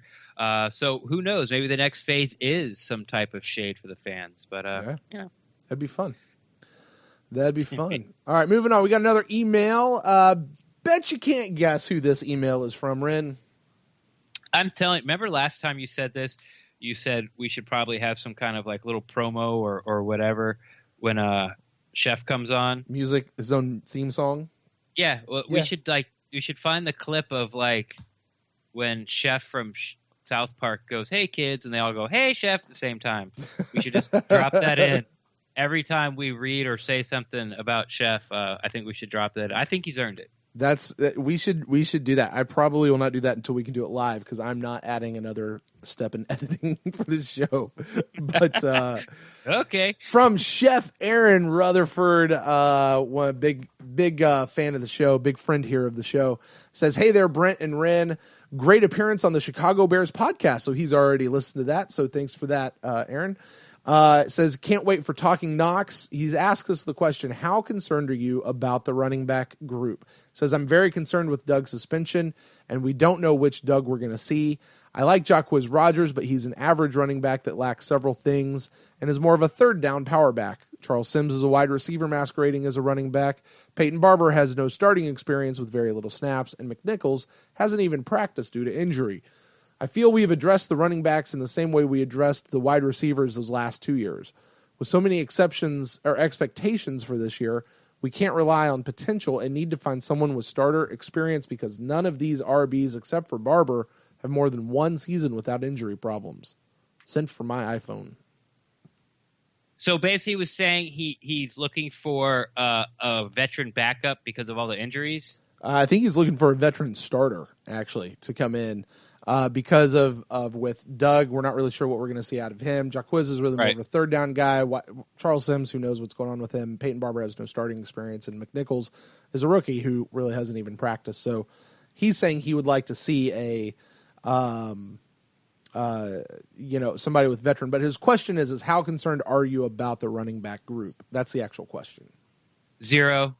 And he brings up a good point, and you could make an argument for it. I just don't think it's really a good argument, to be honest. I think Jacquizz Rodgers is more than just a third down back. I think he's a middle of the road starter. I think he's like somewhere between like 12 and 18 as far as a running back. If he started all 16 games, where he would finish in yardage and total yards from scrimmage, I think he would fit in there. I'm very high on McNichols. I think he's going to open up some eyeballs during this training camp. Hashtag McWeapon. They love Peyton Barber. I haven't seen enough of Peyton Barber to know, but what I like about this regime that sort of has the Bucs, now they don't lie to you, right? They may not answer your question, but they're not going to lie to your face. That's maybe a bit harsh, but remember Lovie Smith was like, Mike Glennon is the future quarterback of the Tampa Bay Buccaneers, and then 6 months later he brings in Josh McCown, and Josh McCown takes his job, after like 3 or 4 games. So but Glennon's still the future quarterback of the Buccaneers. Yeah, but it wasn't. He was just saying that because he didn't want to answer the questions anymore. Right. And these guys don't do that. They'll either like, well, I can't answer that question, but I can tell you this. That's something Jason Light says. And Dirk Cutter's the same way. They're not going to throw people under the bus, but he'll say things like, needs to be more consistent, had a better game. Right.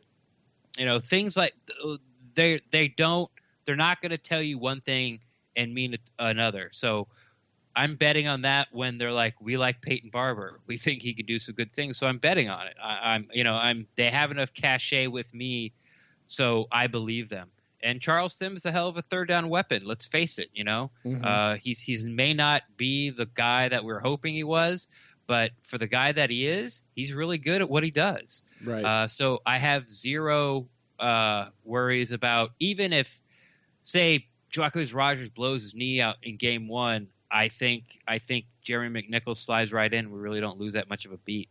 I think I said this last podcast. No, I said it on the Chicago Bears review podcast. I see McNichols as Doug Martin with better hands. Right. Well, you've said that on this podcast before as well. I'm right there with you. To answer the direct question, how concerned am I about the running back group? I'm really not. For the reasons you just detailed, mostly there's depth there. If something goes wrong with one of these guys, there's other people there who can step up and who can make big plays and who can do what we need to do. And for as much as we talked about Charles Sims, you bring up a really good point. The last question we said, hey, I think Charles Sims might be on the bubble. Charles Sims is still good at what he does. So that's a really great point you bring up, and we've got some people there. But I think that Chef's concern is definitely legitimate. And I get where he is, why he would be concerned about those things. But, I think they're going to be cutting somebody who other teams are going to be looking at. And that's the thing that kind of, I don't want to say has me worried, but we're going to make the natural cut down to 3. I would say no more than 3 on our active roster, possibly 4 running backs on our active roster by the time Doug comes back from suspension. There's going to, of those running backs, I would very much expect to see another team snatch up whoever it is that we leave on the table there. I don't think they're going to be guys who are just sitting around waiting for somebody to get injured and then we can re-sign them real quick. I just don't see that happening. I think these guys are going to, whoever we cut, because we will have to cut somebody, they're going to be picked up. And then the question just comes is, with who we have left, should an injury occur or 2 injuries occur like we saw happen last year? I mean, God, we just had a revolving door at the running back slot last year because of injuries, then you're back into that. Well, who are we going to get who's still left out there? Because I don't know that it'll be this person. So, but as it is right now, I like the running back group. I'm not concerned with who we have. It's just the natural concern, I think, of what happens if an injury happens. So thanks for email, Chef. Thanks for question. Really great, thought-provoking one. We got one more email in from David Mays in really much the same vein of Chef's email. He says, will Rodgers see any regular capacity throughout the season, or will he primarily just be a backup? Ren, any thoughts on that? Oh, the first 3 weeks, it looks like he's the guy who's going to get the rock. He's running with the twos. Doug Martin's running with the ones, but we all know he's not going to be there week 1, 2, and 3. I guess the real question is what happens to Jabbercast Rodgers if and when Doug Martin comes back. Now, Doug Martin might not come back. I think we are both banking on that he will, because Dirk Cutter and Jason Light just keep saying you can't have too many good football players. Like, why you just don't throw him away. So what's going to be Quiz Rodgers' role after he gets, Doug Martin gets back? It all depends on where Jerry McNichols is, in my opinion. Once again, I'm really high on the guy, and I could be totally wrong. He might, they might protect him on the roster, but he might never play or just play special teams. Who knows? But I think early on, it's probably going to be when Doug gets back. It'll probably be him and Doug sort of spelling each other. Doug will be the starter. And then when, Doug needs a blow, then, Jabbercast Rodgers will come in for 2 or 3 plays until something else happens. I mean, it is so up in the air and it's so deep because they're almost all interchangeable as far as Martin, McNichols, Barber, and Jabbercast. The only guy that's not really interchangeable is Charles Sims, but what he does better than those other 4. So it's sort of pick your poison. I think they're really deep there, and they might just ride whoever the hot hand. But if you held a gun to my head, I would say once Doug Martin comes back, because I think he is coming back, games 4 through 8, I think Doug starts and Jabbercast Rodgers sort of spells him getting somewhere between like 8 to 12 carries a game. Yeah, I agree. I think, I think we'll see him throughout the season. I think we'll probably see, even when Doug does come back, and the thing that leads me to saying Doug will be back is I think we referenced this on the last show, and I may or may not have talked about it on the Chicago Bears review, but the concept of where, I don't remember if it was Dirk or Jason or somebody who said that Doug Martin is the running back that the other guys are aspiring to be in the locker room. And when you're that far out in front, regardless of your past history, as Jason Light says, you don't throw that away. So the idea that you're going to treat him like he's an injured player for the first 3 weeks, and then he's going to come back, and if he's healthy, if he's doing what he needs to do, he's going to take his spot. Because if he truly is going to be that much better. But that still said, I still could see us doing more of a running back by committee type thing, where we spread it out a little bit more. I could see that rather than all right, Doug Martin's in for play 1 and 2, and then we're bringing in Charles Sims, and and just rotate that through every deal. I think you'll see a little bit more of a rotation. So I don't know that. That being said, I don't know that Doug Martin or Jabbercast Rodgers are going to be the fantasy football cash cow that they have been in previous years. That's just a thought. I would still draft either one of those guys, but I just don't think that they're going to be that kind of that they're going to hold that kind of value in fantasy this year as they have in previous years. Because I think that could be what we'll wind up seeing is a little more running back by committee. And that could be, maybe like the first 2 possessions of the second and fourth quarter belong to Jabbercast Rodgers, and that's just how it goes. That's just how they roll to keep Doug fresh for for the push at the end of the half, the push for the fourth quarter. Who knows?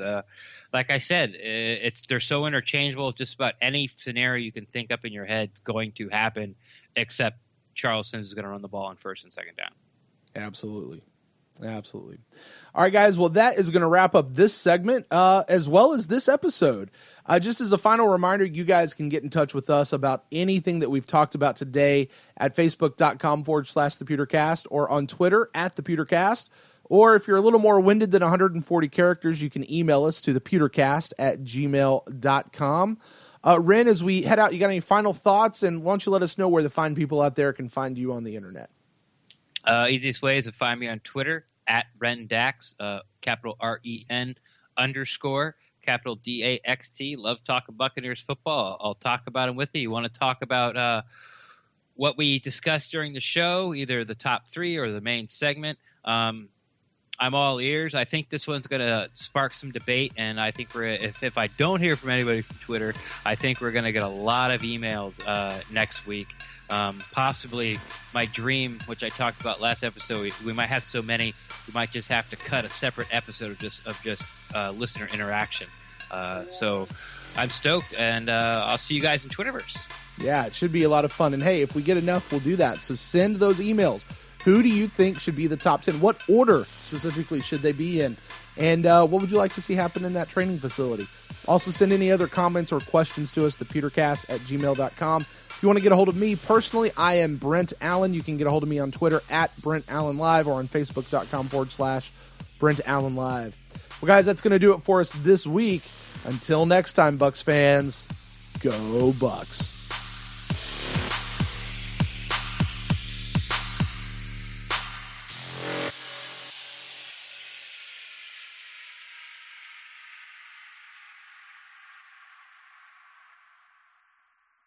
Welcome to the Pewtercast. That's the way you got it. Welcome to the Pewtercast. This is Ren Dax filling in for Brent Allen, who's on vacation. You know, you do that pretty well. Hey, I watched a lot of Scooby-Doo when I was little.